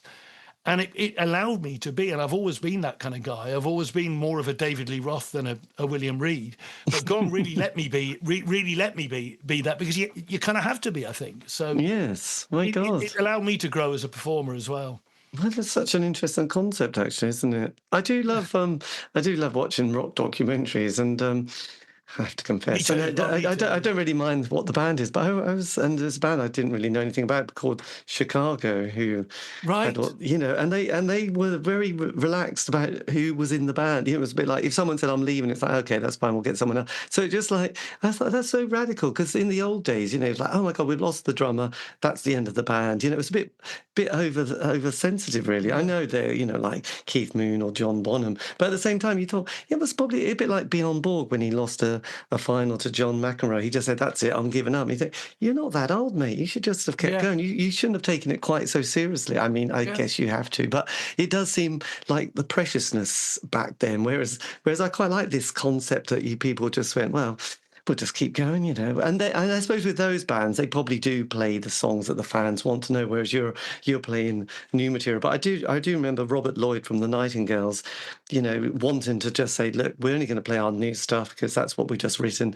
And basically, we can play it live, but we're not going to be asked to try and remember how we played those songs that we wrote in the 70s and early Yeah. 80s, which I think is kind of fair enough, really, because you think that's just going to be too much work. We're just going to. Yeah, no, absolutely that. And I was going to say when you talked about the Beyond Borg thing, to me it's like a Doctor Who. Even though you have different writers on Doctor Who. I mean, I'm not particularly a Doctor Who fan. Are they called Whovians or Whoists? Yes. But it's the concept is like you have this Doctor Who concept and that carries on and it's still despite having a different writers, different cast, it's still Doctor Who, and that's Gong. It's still Doctor Who. It's still Gong. It's still about this mystical psychedelic music using these elements and playing in unusual meters and elements of jazz and world music and particularly Eastern music, which is where I come in, being half Iranian, just very much in my blood, that kind of thing. And I was always very, very sort of felt connection with the kind of Eastern side of Gong anyway. And so this is where we're at now. It's still got it's a band called Gong that is now going in the 2025 doing this sort of stuff, which still sounds like Gong, because if we weren't called Gong, people would say, man, that band's just a Gong ripoff, so. And what was it like? Because you went to America this year, haven't you? Yeah. We were on the West Coast. So we went to the East Coast last year. We did a month there, which was amazing. And we just came back from the West Coast last month, which was pretty grueling, but I'm really glad we did it. And what was it like? As in, because a lot of people are having issues with visas and expense. Did you manage to navigate that okay? Yeah, we haven't got. Yeah, we got visas. We got a 1-year visa. But the way we do it, we're a total DIY band. We don't have any management. We're self-managed. We have a label, but we're self-managed. We run everything ourselves. So the entire time that we're in Gong, even in a van, it's all a band meeting. It's all down to we're negotiating everything. So kind of everybody in the band has a different role. And that's why it works so well. And people leave those who are good at that role to get on with them, to get on with that role. And so, but the Gong tour was a total all expenses spared. We were doing it as practically. It was only a step up in America anyway. It was only really a step up to the way I would tour in Die Laughing or Monsoons. It was only slightly more comfortable. And I think we found on the West Coast tour with the really long drives as well. I think we found the limits of this of what we're able to tolerate, because the two guys in the band are 10 years older than me. So I'm 53. A couple of guys are 64, and one of them was having sort of health issues, and he was just like, I can't do this. I need a little bit more of this. I mean, we toured much nicer in the UK and Europe, but Gong was never big in America. So I'm really glad we went out there and did it. We didn't lose money. We didn't make a great deal. At all, but we didn't lose money, and I'm really glad we did it, because people really wanted, absolutely wanted to see us, and there are people that waited a long time to see us, and the response, although the audiences were pretty small, especially in the West Coast. The East Coast was pretty cool, but especially in the West Coast, I'm really glad we went. They were so grateful, and it was, I met some really cool people and caught up with some old friends and stuff, and it is an incredibly beautiful part of the world. I'd been to Arizona before. I'd never been to sort of California or Idaho or Utah or Colorado or Wisconsin, all those places. It was I can see what the fuzz is all about. It's Yes. How many dates did you have here on the West Coast? We did 20 shows. We did 18 gigs, but 2 were in LA, and we did 2 shows a day at the LA show. So it was 4 shows in LA. So it was 18 venues and 20 shows. Blimey, But some days were just driving days. So it was quite grueling, like these 7-hour drives to stay in a really awful hotel, and then another 4 hours, and then play to 60 people and go, okay, well, 60 very enthusiastic people, but Yes, I love that area of America. It's only places that we've ever been, really. But I realised when we first went, we quite enjoyed the drive-in, and it was all part of the scenery. But then we're thinking, actually, that kind of 7 hours, that's fine. But then you think, I don't know if I can do that anymore. Yeah. But it was like, oh look, another cactus, that's lovely. Oh, another cactus. No, I mean it was that, but I've got quite long legs, and I can't. I just don't see because it was on such a budget. I mean, in the UK, we have an okay, like, splitter van, but we just had this tiny little minibus. It's probably highly illegal. Everything stacks up, all the merch, and just the seat was like this. And I was like constantly, after about 2 hours of the drive, having to do, move around like this. And it was really painful. I do remember interviewing Fish from Marillion, and he's lovely, isn't he? But he was saying that he got to that age. I know he's retired now, but at that a few years ago, he said, I really have to have a proper bed because my back will just go. So that's the one thing I'm demanding, is a proper bed. So yes, I'm the same. I met him twice and loved him, I thought, and because Cardiac's toured with Marillion and went down disastrously in the mid 80s, but I met him twice, and I really took to him. I thought he was lovely, because Tim had always said, oh yeah, Fish is really nice, if ever you meet him, because Tim wasn't a Marillion fan, or that they toured with them, but he really loved Fish. He said they're all really nice guys, but yeah, very fun guy. So with when your work with Steve Davis, then, which must be the oddest collaboration.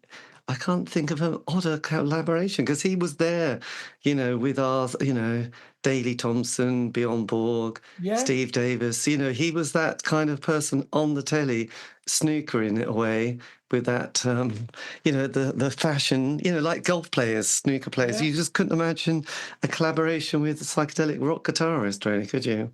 Well, it's so strange that my friendship with him, because we're sort of, we're besties and everything. But he's a total head. He is. You wouldn't necessarily know. I mean, people who know, but he's a complete head, and he's a music obsessive, and he's moved away from. I mean, he was never comfortable with the term prog rock. He was always what he called avant progressive, or more like the kind of free jazz and experimental kind of modern classical kind of thing.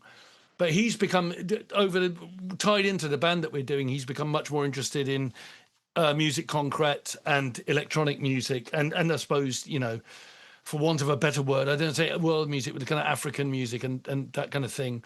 But no, so he was a really big music fan, and I had a very small number of people I could have named. In fact, 3 people I knew that weren't musicians, but I thought listened to music like a musician. They hear music in the same way that musicians do.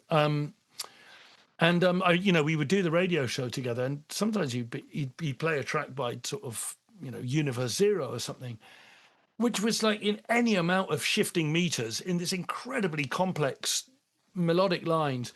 And he would just be just tapping away and singing it to himself. Right. And his tuning was good, and tapping all these different, a bar of 11, bar of 13, bar of 5, they're just tapping. And I said, Steve, I know musicians that can't get their head around this stuff, And he said, oh, right, yeah. So I always knew he had the ear. And he became very interested in, he modular synths, and he thought, his thought was, I think I could handle something like this, because it doesn't involve having to learn keyboards. It's more down to taste, because his taste is great. He's got a really discerning ear, and he turned me on to so much stuff. And I think the key to art, full stop, is taste rather than ability. I mean, if you've got ability, I'm just going to put my light on a second. Sorry. Yes. Oh yes. I mean, if you've got the ability, great, but you really need the taste, because we can both, naming no names, I'm sure we can reel off a list of bands and artists who can play beautifully but have no taste at all. And we can also reel off brilliant artists that may not have that much ability, but they have taste, and they can organize sounds. I mean, Eno claims not to be a musician. I don't know what, whatever. But I think that going by that, I think there's what I think of as being the Eno pop albums, sort of Warm Jets and Another Green World and Taking Tiger Mountain and my favorite, Before and After Science. For a non-musician, there's a real cohesion to those, and they're extraordinary records because he's a man of taste, So it really comes down to taste. And so he wanted to get on board with the modular synth. And we had a real little sort of gang, me, him, and Mike York, he plays in Current 93, and he was in Coil. And Mike, also a modular synth player, and he plays bagpipes and all sorts of wind instruments. And Steve, for a while, had been wanting to he'd been messing around with his modular, but hadn't really done much. And then Mike said, "Oh, come on, let's have a jam. Me, you, and Kavus. Let's just get together and jam." So we got together, and Mike recorded it. It was on the 2nd of January 2018, and we spent 2 days just jamming. Me playing harmonium and guitar through effects, doing everything I could to make it not sound like a guitar, sort of slow dive style or something. Right. And Steve and Mike recorded it, and then we just started listening back and going, "Oh, some of this is really good." And over the next few days, we started trimming it down and then going, "Well, hang on a minute, you know what? If I put a bit of an acoustic guitar on this one, or hang on a minute, if this had a kick drum there, well, hang on a minute, what if I played a bit of bagpipes on?" And next thing, we've got an album, and we took this album to Rocket Records because I knew Rocket Recordings. We knew Chris and Johnny a little bit, and me and Steve were DJing for a launch party of Teeth of the Sea, which is one of their bands and pals of ours. And we gave this CDR to Chris and Chris from Rocket and said, "Look, here's the thing we've been doing. See what you think." And he got back in touch and said, "Let's have a meeting." And he was kind of like, "Look, we're going to sign you in spite of Steve Davis, rather than because they thought, well, it could be they just said, I love the music and regardless." And this has become, it was quite good with the first album, really, because it did give the press a bit, the press, what little press we had, it gave us a springboard to write about, there's the story with Steve Davis. But yes, we got our 4th studio album coming out later this year in October, and a big tour coming with that. And we've put out 5 self-release albums as well. So it's going to be our 9th album effectively. And it's some of my favorite stuff I've ever done. I can feel it's going somewhere. Of all the things I've ever done, the Utopia Strong is the only one I listen to afterwards for pleasure. Right. Because I'm too maybe because of my voice or something, I'm too self-conscious, but really, really love the Utopia Strong stuff. And it feels like, I don't want to say it feels like it's just getting started, but with the possibilities of what we can do really are opening up. And it's really enjoyable. It's a strange band in that all 3 members, we're all pushing in the same direction. We all want the same end result. So we really work well together. And completely didn't see that happening at all. And it's this mad improvised psychedelic. Well, the live stuff is all improvised, and the albums start off improvised, and then it's decorated improvisation. Really, we start off improvising, and then we take the best bits and decorate them, and that becomes the studio albums. And then the stuff that we do live, or sometimes the really long form pieces where it's a lot more drifty. Well, that's what we put on the self-release albums. So the self-release albums tend to be like these 2 20-minute pieces on each side. And then the studio albums tend to be the more broken up, more condensed kind of pieces. So we're in this really lucky, amazingly lucky. Yes, and I could imagine carved out for ourselves, really. I could imagine having 3 people is quite a nice little dynamic, really, isn't it? Yeah, it was lovely. It's really, really lovely, and we're like best. Well, we're not like, we are best friends. We really enjoy our time. So with the latest release, was this done yourself, wasn't it? Because was this the one that you were in your kind of living room, sort of putting it into envelopes? This guy here, Kalal? Yes. Yeah. That's Stay here. was that the one that you were filming yourselves in the? Yeah, we always do that just to try and sell them. So, but the way we do this is a great model. This one, we make 250 of these, and we get them pressed up just on clear. Well, I was doing them on. I was doing them with the lino cut, but it got too messy. Steve had a Yes. really big snooker room where he used to live in Romford. We used to use the snooker table to do all the lino cuts on, and he had loads of room to store them when they dry. But he doesn't live there anymore, so lino cuts became really impractical. So we decided it was a bit cleaner to do screen prints. So I do the screen prints. We assemble them all together, and then Steve stamps all the labels and does all the postage. So the division of labor is very is very even. My God, Steve that's just mucks in, it's total DIY. Steve drives the van, and he does all the postage, and Steve deals with all the merch. I do the artwork. Mike deals with all the computer stuff, anything to do with computer stuff. Mike does that. So the division of labor is really great, and the same in the band itself, the way we work. But then, so that's the last one that's just come out, and then the one in October is going to be coming up on Rocket Recordings, and that's our next sort of studio album kind of thing. right. Blimey. And then did you say you also do DJing? Is that with Steve or without Steve? Yeah, with Steve. Yeah. Right. So that's your sort of nice little earner then. Yeah, but we play weird music. We play like weird bangers. So we've got a thing where we want people to dance, but it won't be stuff you've well, we will drop in stuff that you've heard. We'll put in a few things that but a lot of the time there's just like these avant bangers or bangers by like unusual. There's a Soft Machine song called Soft Space that sound, if you've never heard it, it's basically them trying to do I Feel Love by Donna Summer and Georgia Moroder. Yes. But what's better about it? It's instrumental and it's faster. It's like because I Feel Love sounds a little bit sluggish compared to it. So if we do them back to back, you've kind of got to start with I Feel Love. You can't put it on afterwards. But it's like it's brilliant. So it's a whole set of that kind of thing. Yes, blimey. And we were the DJs for Blur at Wembley Stadium last year, which was extraordinary. I got to drop a brand new Gong song. A brand new Gong song a month before it came out, just before Paul Weller came on. So it was really, really, really exciting to do. But yeah, so that's a side hustle, me and Steve. But we were doing a lot more of that. But now, in fact, now that we're doing the band, I love DJing with Steve. It's a really good laugh, and we have a lot of fun. But it is a side hustle. We're not proper DJs. We've recently started beat matching a little, but mainly it's just fade one thing out into reverb and bring the other thing in. I think we're sort of selectors. Right. Yes. But it's fun. But we're much more interested in doing the band. The Utopia Strong. And do you get occasionally asked to play on other people's? Were you on Miranda Sex Garden's latest single as well? Yeah, well, that was more. I was living in. They're pals of mine, and the late guitarist Ben was a friend of mine as well. And when they wanted to do the band again, they just said, "Look, they asked me if I wanted to play guitar," and that was when I was living in London before lockdown, and it was easy because they lived in the rehearsal place was in Dalston, so it was just down the road, but. When I moved to Glastonbury, it just became really difficult to do it. And actually, I sort of made a decision about a year ago that okay, from this point onwards, I only want to do my own stuff now.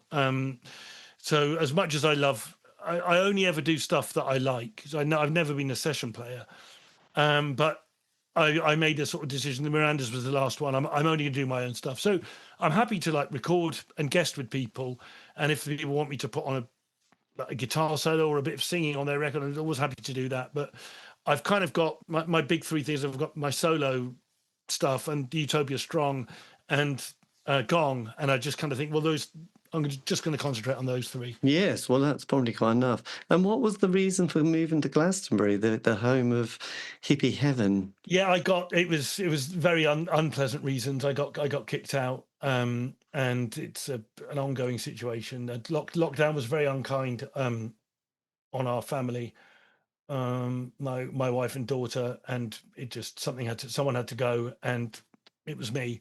I had to go. So I got banished to. I lived with Steve for a few months. Steve Davis put me up, and then Mike from the Utopia Strong said, "Look, I need a lodger. Why don't you move in with me?" And I had to get away from. I didn't want to leave London. I loved London. moved there when I was 21, but it became, it just became too difficult. So I came here and made made a record about it. Made a record called The Banishing, which is, I think it's the best record I've made, but it's very, it's very lyrically. It was kind of like a banishing ritual. I was trying to exorcise the demons of the sort of what had happened to me, and still, I mean, my entire life is, I'm in the grips of a unspeakable melancholy now, and that's how it is. But at least I can make stuff about it. Yes, The Banishing. My God. That's one of your, that's just on your solo business. Yeah, that's the last album that I did, and it's kind of it's an album about the banishing, about being banished from London, and trying to understand what happened. I mean, and that becomes then, they say that art is the funnel through, or pain is the funnel through which you put art or something. But it really making that record became a way of me at least trying to understand what had happened, and what I still don't fully understand how things got so bad but I put everything into that record as a way of trying to understand myself. And I think art is a communicate. Art is a dialogue with yourself. I think it's you can, because you have to be honest. I don't want to be the unreliable narrator. I want to be completely honest. So then, sometimes I'd write lyrics, and I'd record them, and I think, no, there's something that's not quite honest. I haven't quite. That's not exactly what happened, is it? So I change it and write other lyrics, and making that entire album just became a way of trying to understand myself, and a dialogue with myself, as I said. Yes, it's it is I think it is it's a difficult word, spiritual, but I think your relationship with your art, whether it's writing or whether it's painting or filmmaking or music or whatever it is you do, I think it is a spiritual journey. Your relationship with your instrument, even me and the guitar.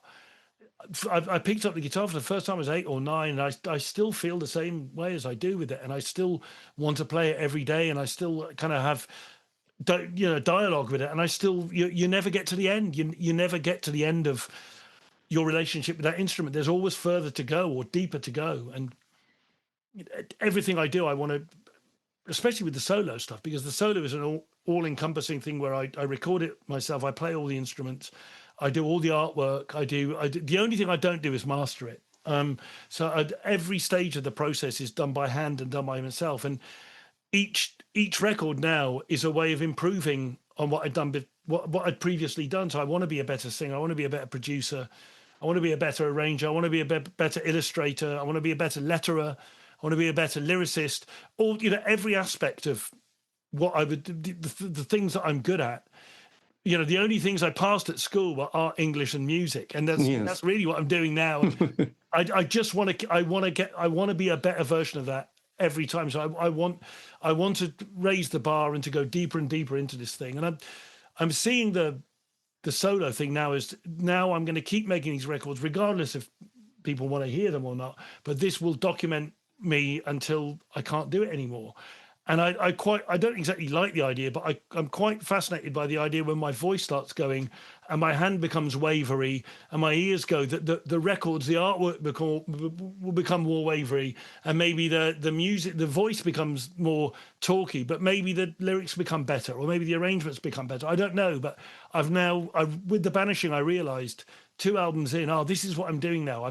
This is the project. That project is to be a kind of a diary of where I'm at that period, when each period that I do it. So hopefully the next one won't be, because with Knifeld I was doing that anyway. I was writing about the loss of Tim and managing to put that into music. And I'd always felt very self-conscious about writing about personal stuff, and I always felt kind of envious of people that could, because I kind of, if things got too personal, especially around with Monsoons and that, I'd kind of obfuscate the lyrics a bit, so I'd know what they'd mean, but I didn't want anyone to find out what I meant.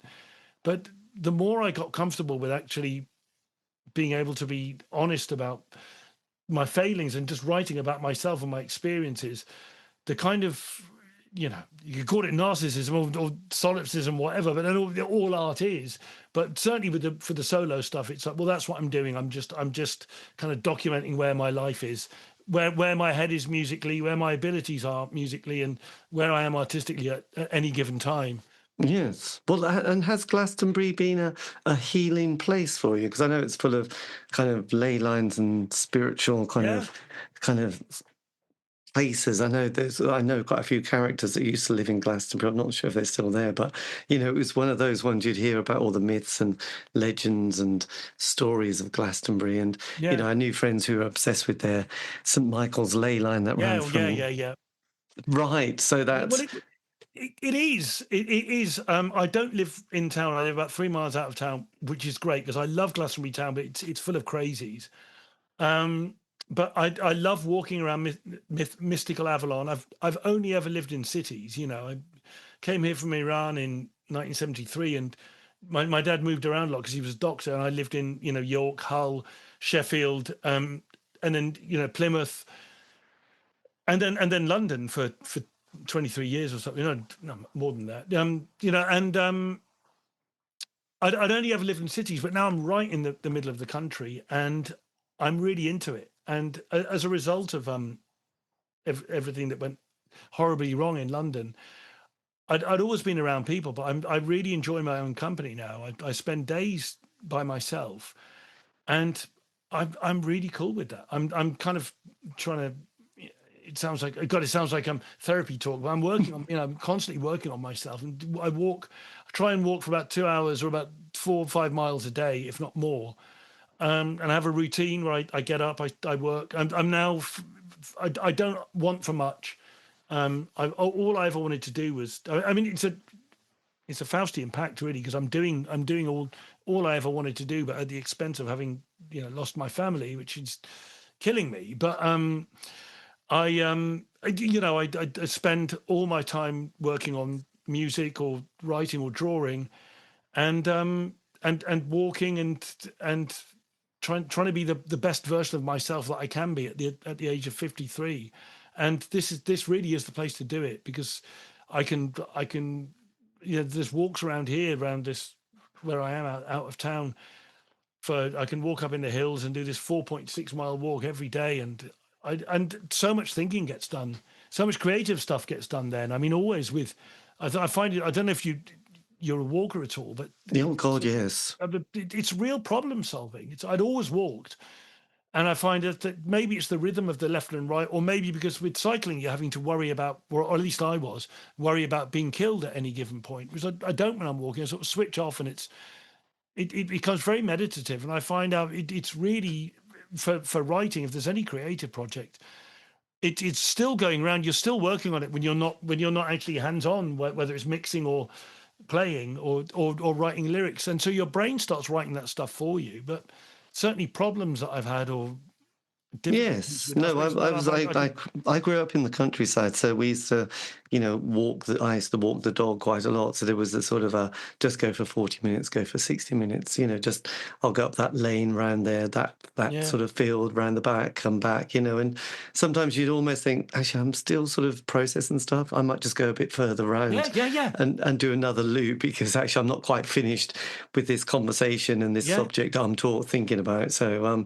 and it's quite nice, you can do it in the morning. That's exactly it. Yeah. Yes, and you can do it in the morning, or sometimes, if it's a nice night, just have a look at the stars, and that kind of helps shift stuff as well. That kind of a realization of the wonderful universe that we're part of, and just looking at those stars and moon and stuff like that. So it does always kind of help shift sometimes being stuck, and it has a kind of clarity. And then you sort of find, you hear noises, don't you? And you hear sort of birds, or you hear, see the most amazing things. But then you become aware of the seasons changing, like you set the summer solstice and you get that light in the morning, then it just shifts a bit more and then you become aware of the equinox and then the winter solstice. But you realise how it's changing. So every 3 months, isn't it? It's just got this new pattern. I never knew this, David, until moving here, and exactly what you said is almost word for word what I've been telling people when they say, what is it like living in the country? Because of course, obviously you're aware seasons in London, because I prefer autumn. I like to wear a jacket and a button-up shirt, and so Yes. autumn and spring are my favourite periods, because I'm something of a dandy and I don't like to wear shorts if I can avoid it. But in London, it's just, it's warm, there's less warm, it's raining, now it's cold. But it was here, as you say, everything I noticed. I mean, I can hear the church bell from here. I'm woken up by the light. I hear the dawn chorus. I noticed I really noticed all the changes in the flowers and the vegetation, and it's very big dairy area around here. So I see the spring. I walk around. I'm painting such an idyllic picture of this bucolic heaven that I'm in. But I'd see the baby lambs. A few weeks ago I was walking on. Oh, there's the baby lambs on the Yes. wall. And yeah, I'd never experienced that before, and I think I'd never thought it was something I was interested in before. Yes, and I don't know about you, but I have sort of music that is very seasonal. I think, oh yes, there's this music starts to appear on my, probably iPod shuffle or whatever, and then sort of autumnal, then Solid Air by John Martin appears in the autumn, with various Joni Mitchell records, and that melancholia that starts to kind of, I embrace quite a lot, really, because my favourite of romantic melancholia is kind of my favourite. Me too. I mean, so maybe this is God putting these terrible misfortunes on me so I can really have a reason for this melancholia, that sort of like white man's, or whatever I am, brown man's blues. Or whatever. Yes. I'm not a blues guy, but I'm very much a melancholy guy. Yeah. Yes, well, that album Blue by Joni Mitchell is always I love it. One that, has a sort of, oh yes, it must be October or November, whereas the Hissing of Summer Lawns, that kind of where suddenly the light appears in the evening, you think, oh my God, this is brilliant, we can go for a walk in the evening now. Yeah. It's not dark at 5 o'clock. So, all those things. But then you were talking about, honest music. I always thought, like if you heard David Bowie's Black Star album, which was the last one he did. I loved it. And actually the new Cure album, I'm just kind of fascinated by, because it's one of those albums that reminds me of my childhood, where you'd play it from the beginning to the very end without sort of skipping tracks and going, I'll just, it's just kind of got an amazing vibe. And by the end, there's one about his Never Can Say Goodbye, about his brother dying. And then at the end, it's got this most amazing song. And it's got David Bowie's guitar. He's now got David Bowie's guitarist, hasn't he? Reeves Gabrel? Yes, Reeves is the guitarist. But that album, if you listen to it, you think, God, he's really captured an age in his life, and it's just like, oh my God, Robert Smith's just amazing album, And it's beautiful. I was talking to Patch about this album a couple of days ago, because we just come back from we did a Gong show in France this weekend. And we were talking about The Cure and the new album, because I'm not a Curist, but I'm not against them. It's I'm very much pro Cure. There's just I never fully connected with them. So whenever I hear them, I'm happy to hear them. But they're not a band I ever really got on board with. But I heard lots and lots of people saying about, the new Cure album's really something, kind of thing. Yeah, so I suppose it's just like, God, you're such that thing about an artist and honesty, and you think, that's that. And it's interesting, because I was obviously obsessed with the Smiths and Morrissey and thought his lyric writing was so amazing. But now I listen to the lyrics and somehow they're just not.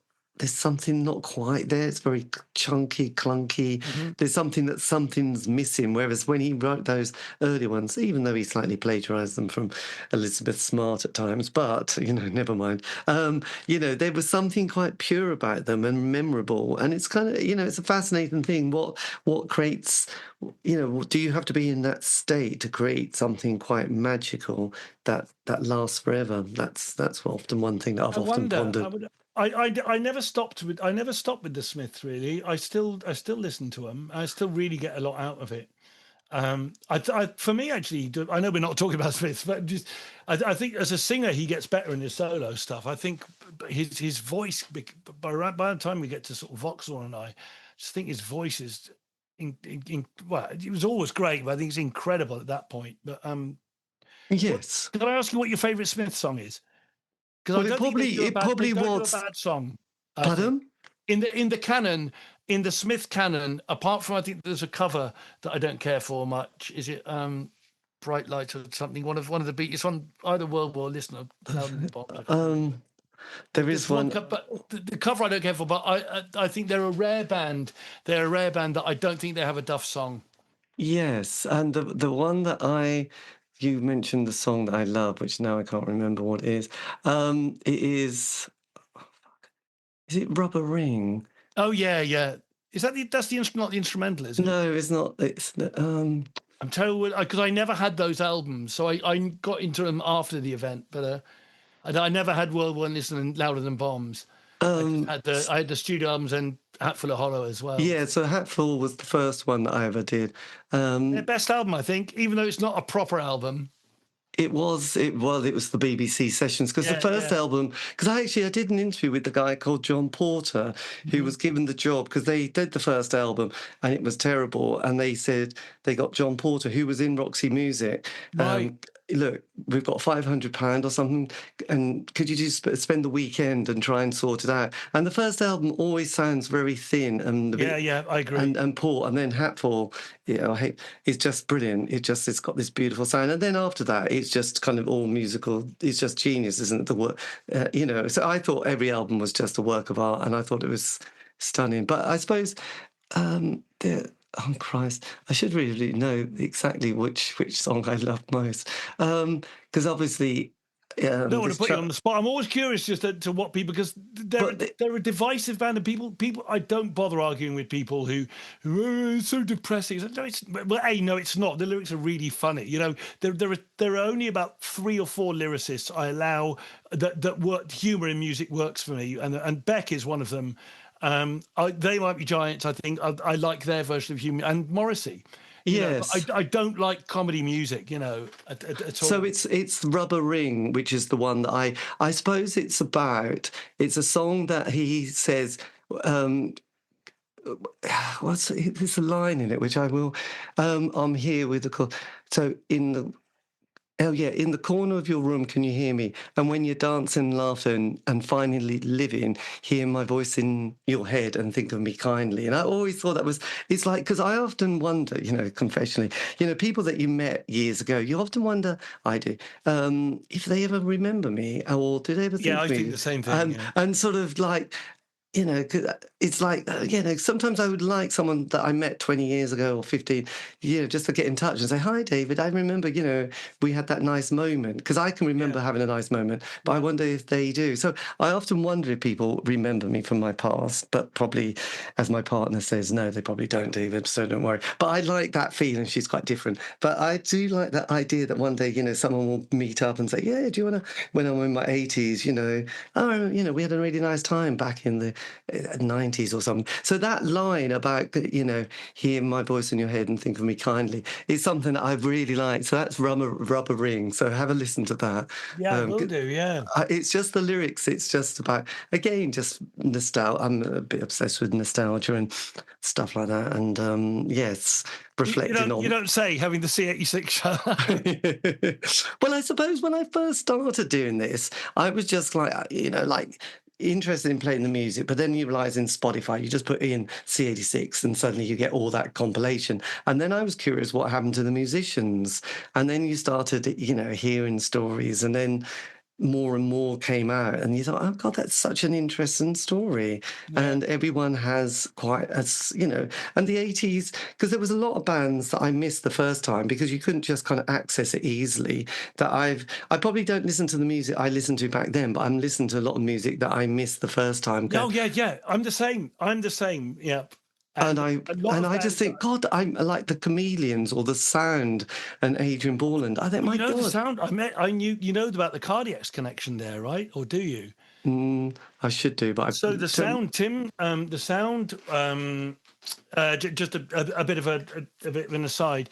Yeah, the Sound were sort of around the same time Cardiac, same area, and Tim's original co-conspirator in Cardiacs when they started, when they were 16-year-old, was the late Colvin Mayers, and they started Cardiacs, which was originally called Cardiac Arrest, and Colvin was on the first cassette and that have you, and then he went and joined the Sound, and he became under the name Max Cat. He was the keyboard player in the Sound, and Adrian Borland was part of the scene, and Tim would tour with the Sound as their trumpet player, Tim Smith, and then later on would produce. He produced Adrian Borland's solo stuff. So I won't say I got to know Adrian. I didn't get to know him, but I got to know him in as much to chat to and be around, because Tim, around the time I come in the early 90s into the thing, Adrian Borland was making what turned out to be his last studio album with Tim.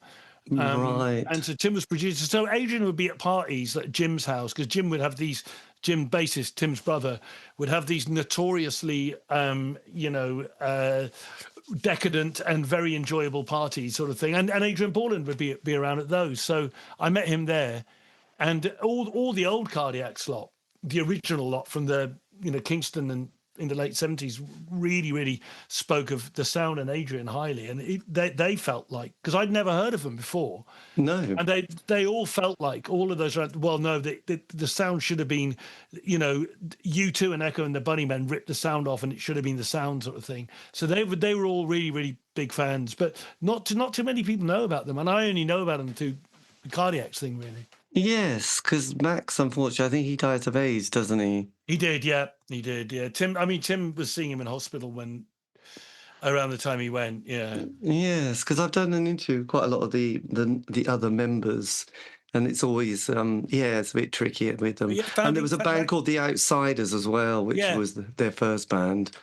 But you're founding member of Cardiacs, Max, Yeah, so I mean, again, all those bands that like there's so many bands that they, like I said, they had those 2 to 3 albums which were they put their life into them. They didn't have a day job. They were sort of just scraping by, probably on unemployment, and write the most amazing, like the Concert Angels or Easterhouse, and there's a lot of those Australian bands and New Zealand bands that, again, I got the Triffids, but I missed the various other bands. So yes, these are names that you've known all your life and never actually sort of got on board with. And it's funny, just as you're saying, just recently, I only finally heard the Monochrome set a month ago. Yes. And it was great, because one of my friends is now drumming in them. And Cardiacs Tim was a Monochrome set fan. So I'd heard of him, but I only heard him a month ago. And then, for instance, there's a band, Legendary Pink Dots, that have been around for ages. But Edward Caspell has been commenting on my a few of my posts on Facebook. And it's like, oh, wait a minute. So I thought, I'd better check him out. And it's brilliant, it's really good.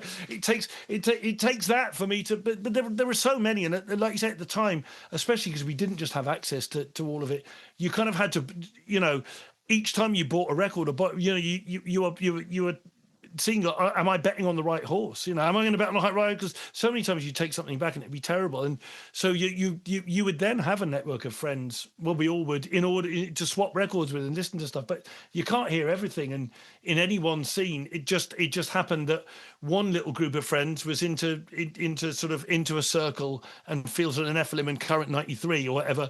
And one that I didn't have a group of friends, for example, that was into the Stooges or Velvet Underground. So I had to find out about the Stooges and Velvet Underground much later. I didn't hear Love. I didn't hear the band Love or Velvet Underground until I was kind of in my mid to late 20s. And I knew they were like really good and everything. I knew people were into them, but you had to you were limited into what you could get into. And at that time I was, especially because listening to things like Beefheart and Zappa and Fred Frith and that kind of experimental world, there's so much to go. There's so much of a journey to go down that I needed to track down Fred Frith's Cheap at Half the Price before I needed to listen to Love's Forever Changes. Right. When I did hear Forever Changes, it's like, oh, duh, because everybody be saying, you got to check out Forever Changes, because you hear it and it's like, yeah, of course I've got to check out Forever Changes. But so I'm still on that journey now. I didn't.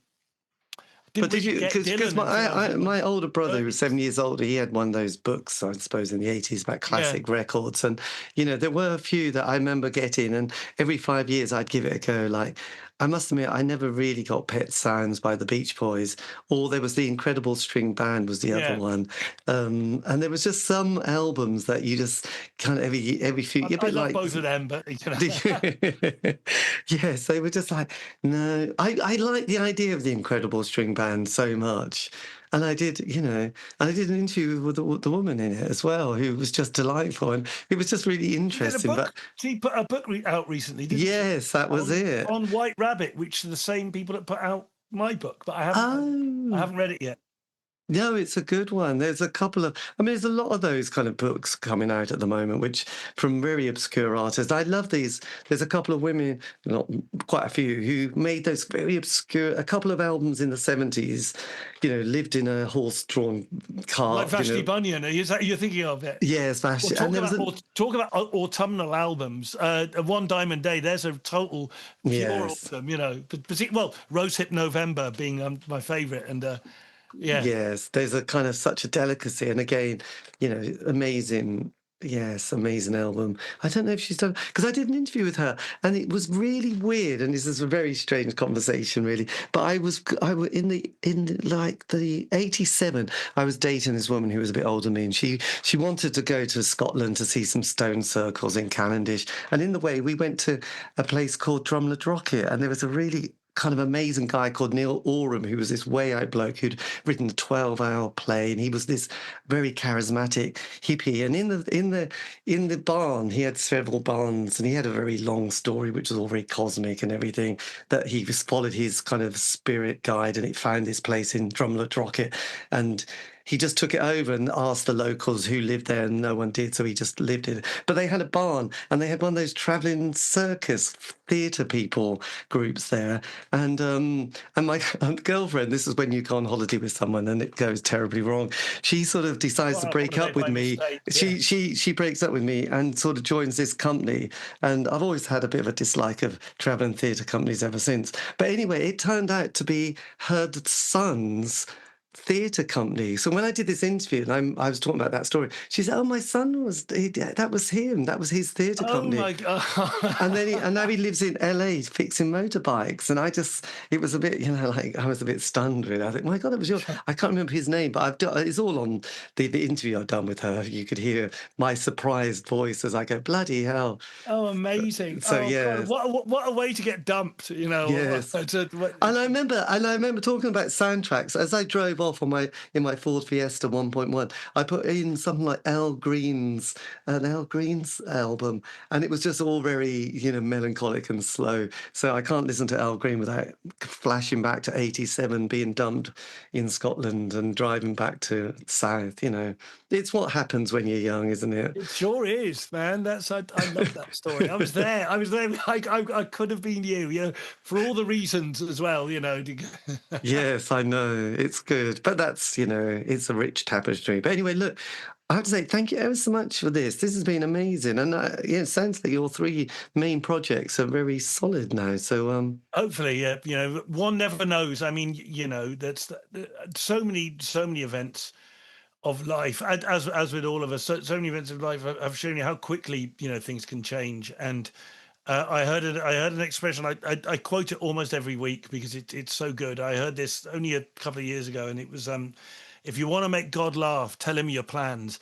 And that's really been how quickly things change. So hopefully these currently with the Gong and Utopia Strong and my own stuff, it's all going, it seems to be on an even keel, but yes, one never knows, But I think you sort of keep very modest when things, you kind of vaguely go, yeah, this is going well, but I'm not going to make a big thing about it. I'm just going to be really quiet. Yeah. And just hope nothing sort of goes wrong. But yes, that's life, innit? We all been there. Anyway, look, thank you ever so much. And if you want, I can always send you the link to this fascinating. Please do. Yes. I'll be all over it on what, if anyone pays attention. I mean, a few people. It's always the same people, but I have my people who on my social media. So yeah, I'll get all over it. Yeah. Yeah. Well, thank you for your time, and yes, enjoy the rest of the summer in Glastonbury. Okay. Take care. Lots of love. See ya. Yeah. See you later. Take care. Bye. Bye. And that, dear listener, is the end of the interview, as you probably had gathered there. But anyway, well done if you got this far. This has been the C86 Show, David Eastaugh. If you want to contact me, you can on any of the social media platform sites. Just do C86 Show. All these interviews have been archived on Spotify, iTunes, Podbean. Do check them out. And in the meantime, yes, do check out the work of Kavus and all his various musical projects. But anyway, have a great week. Stay safe.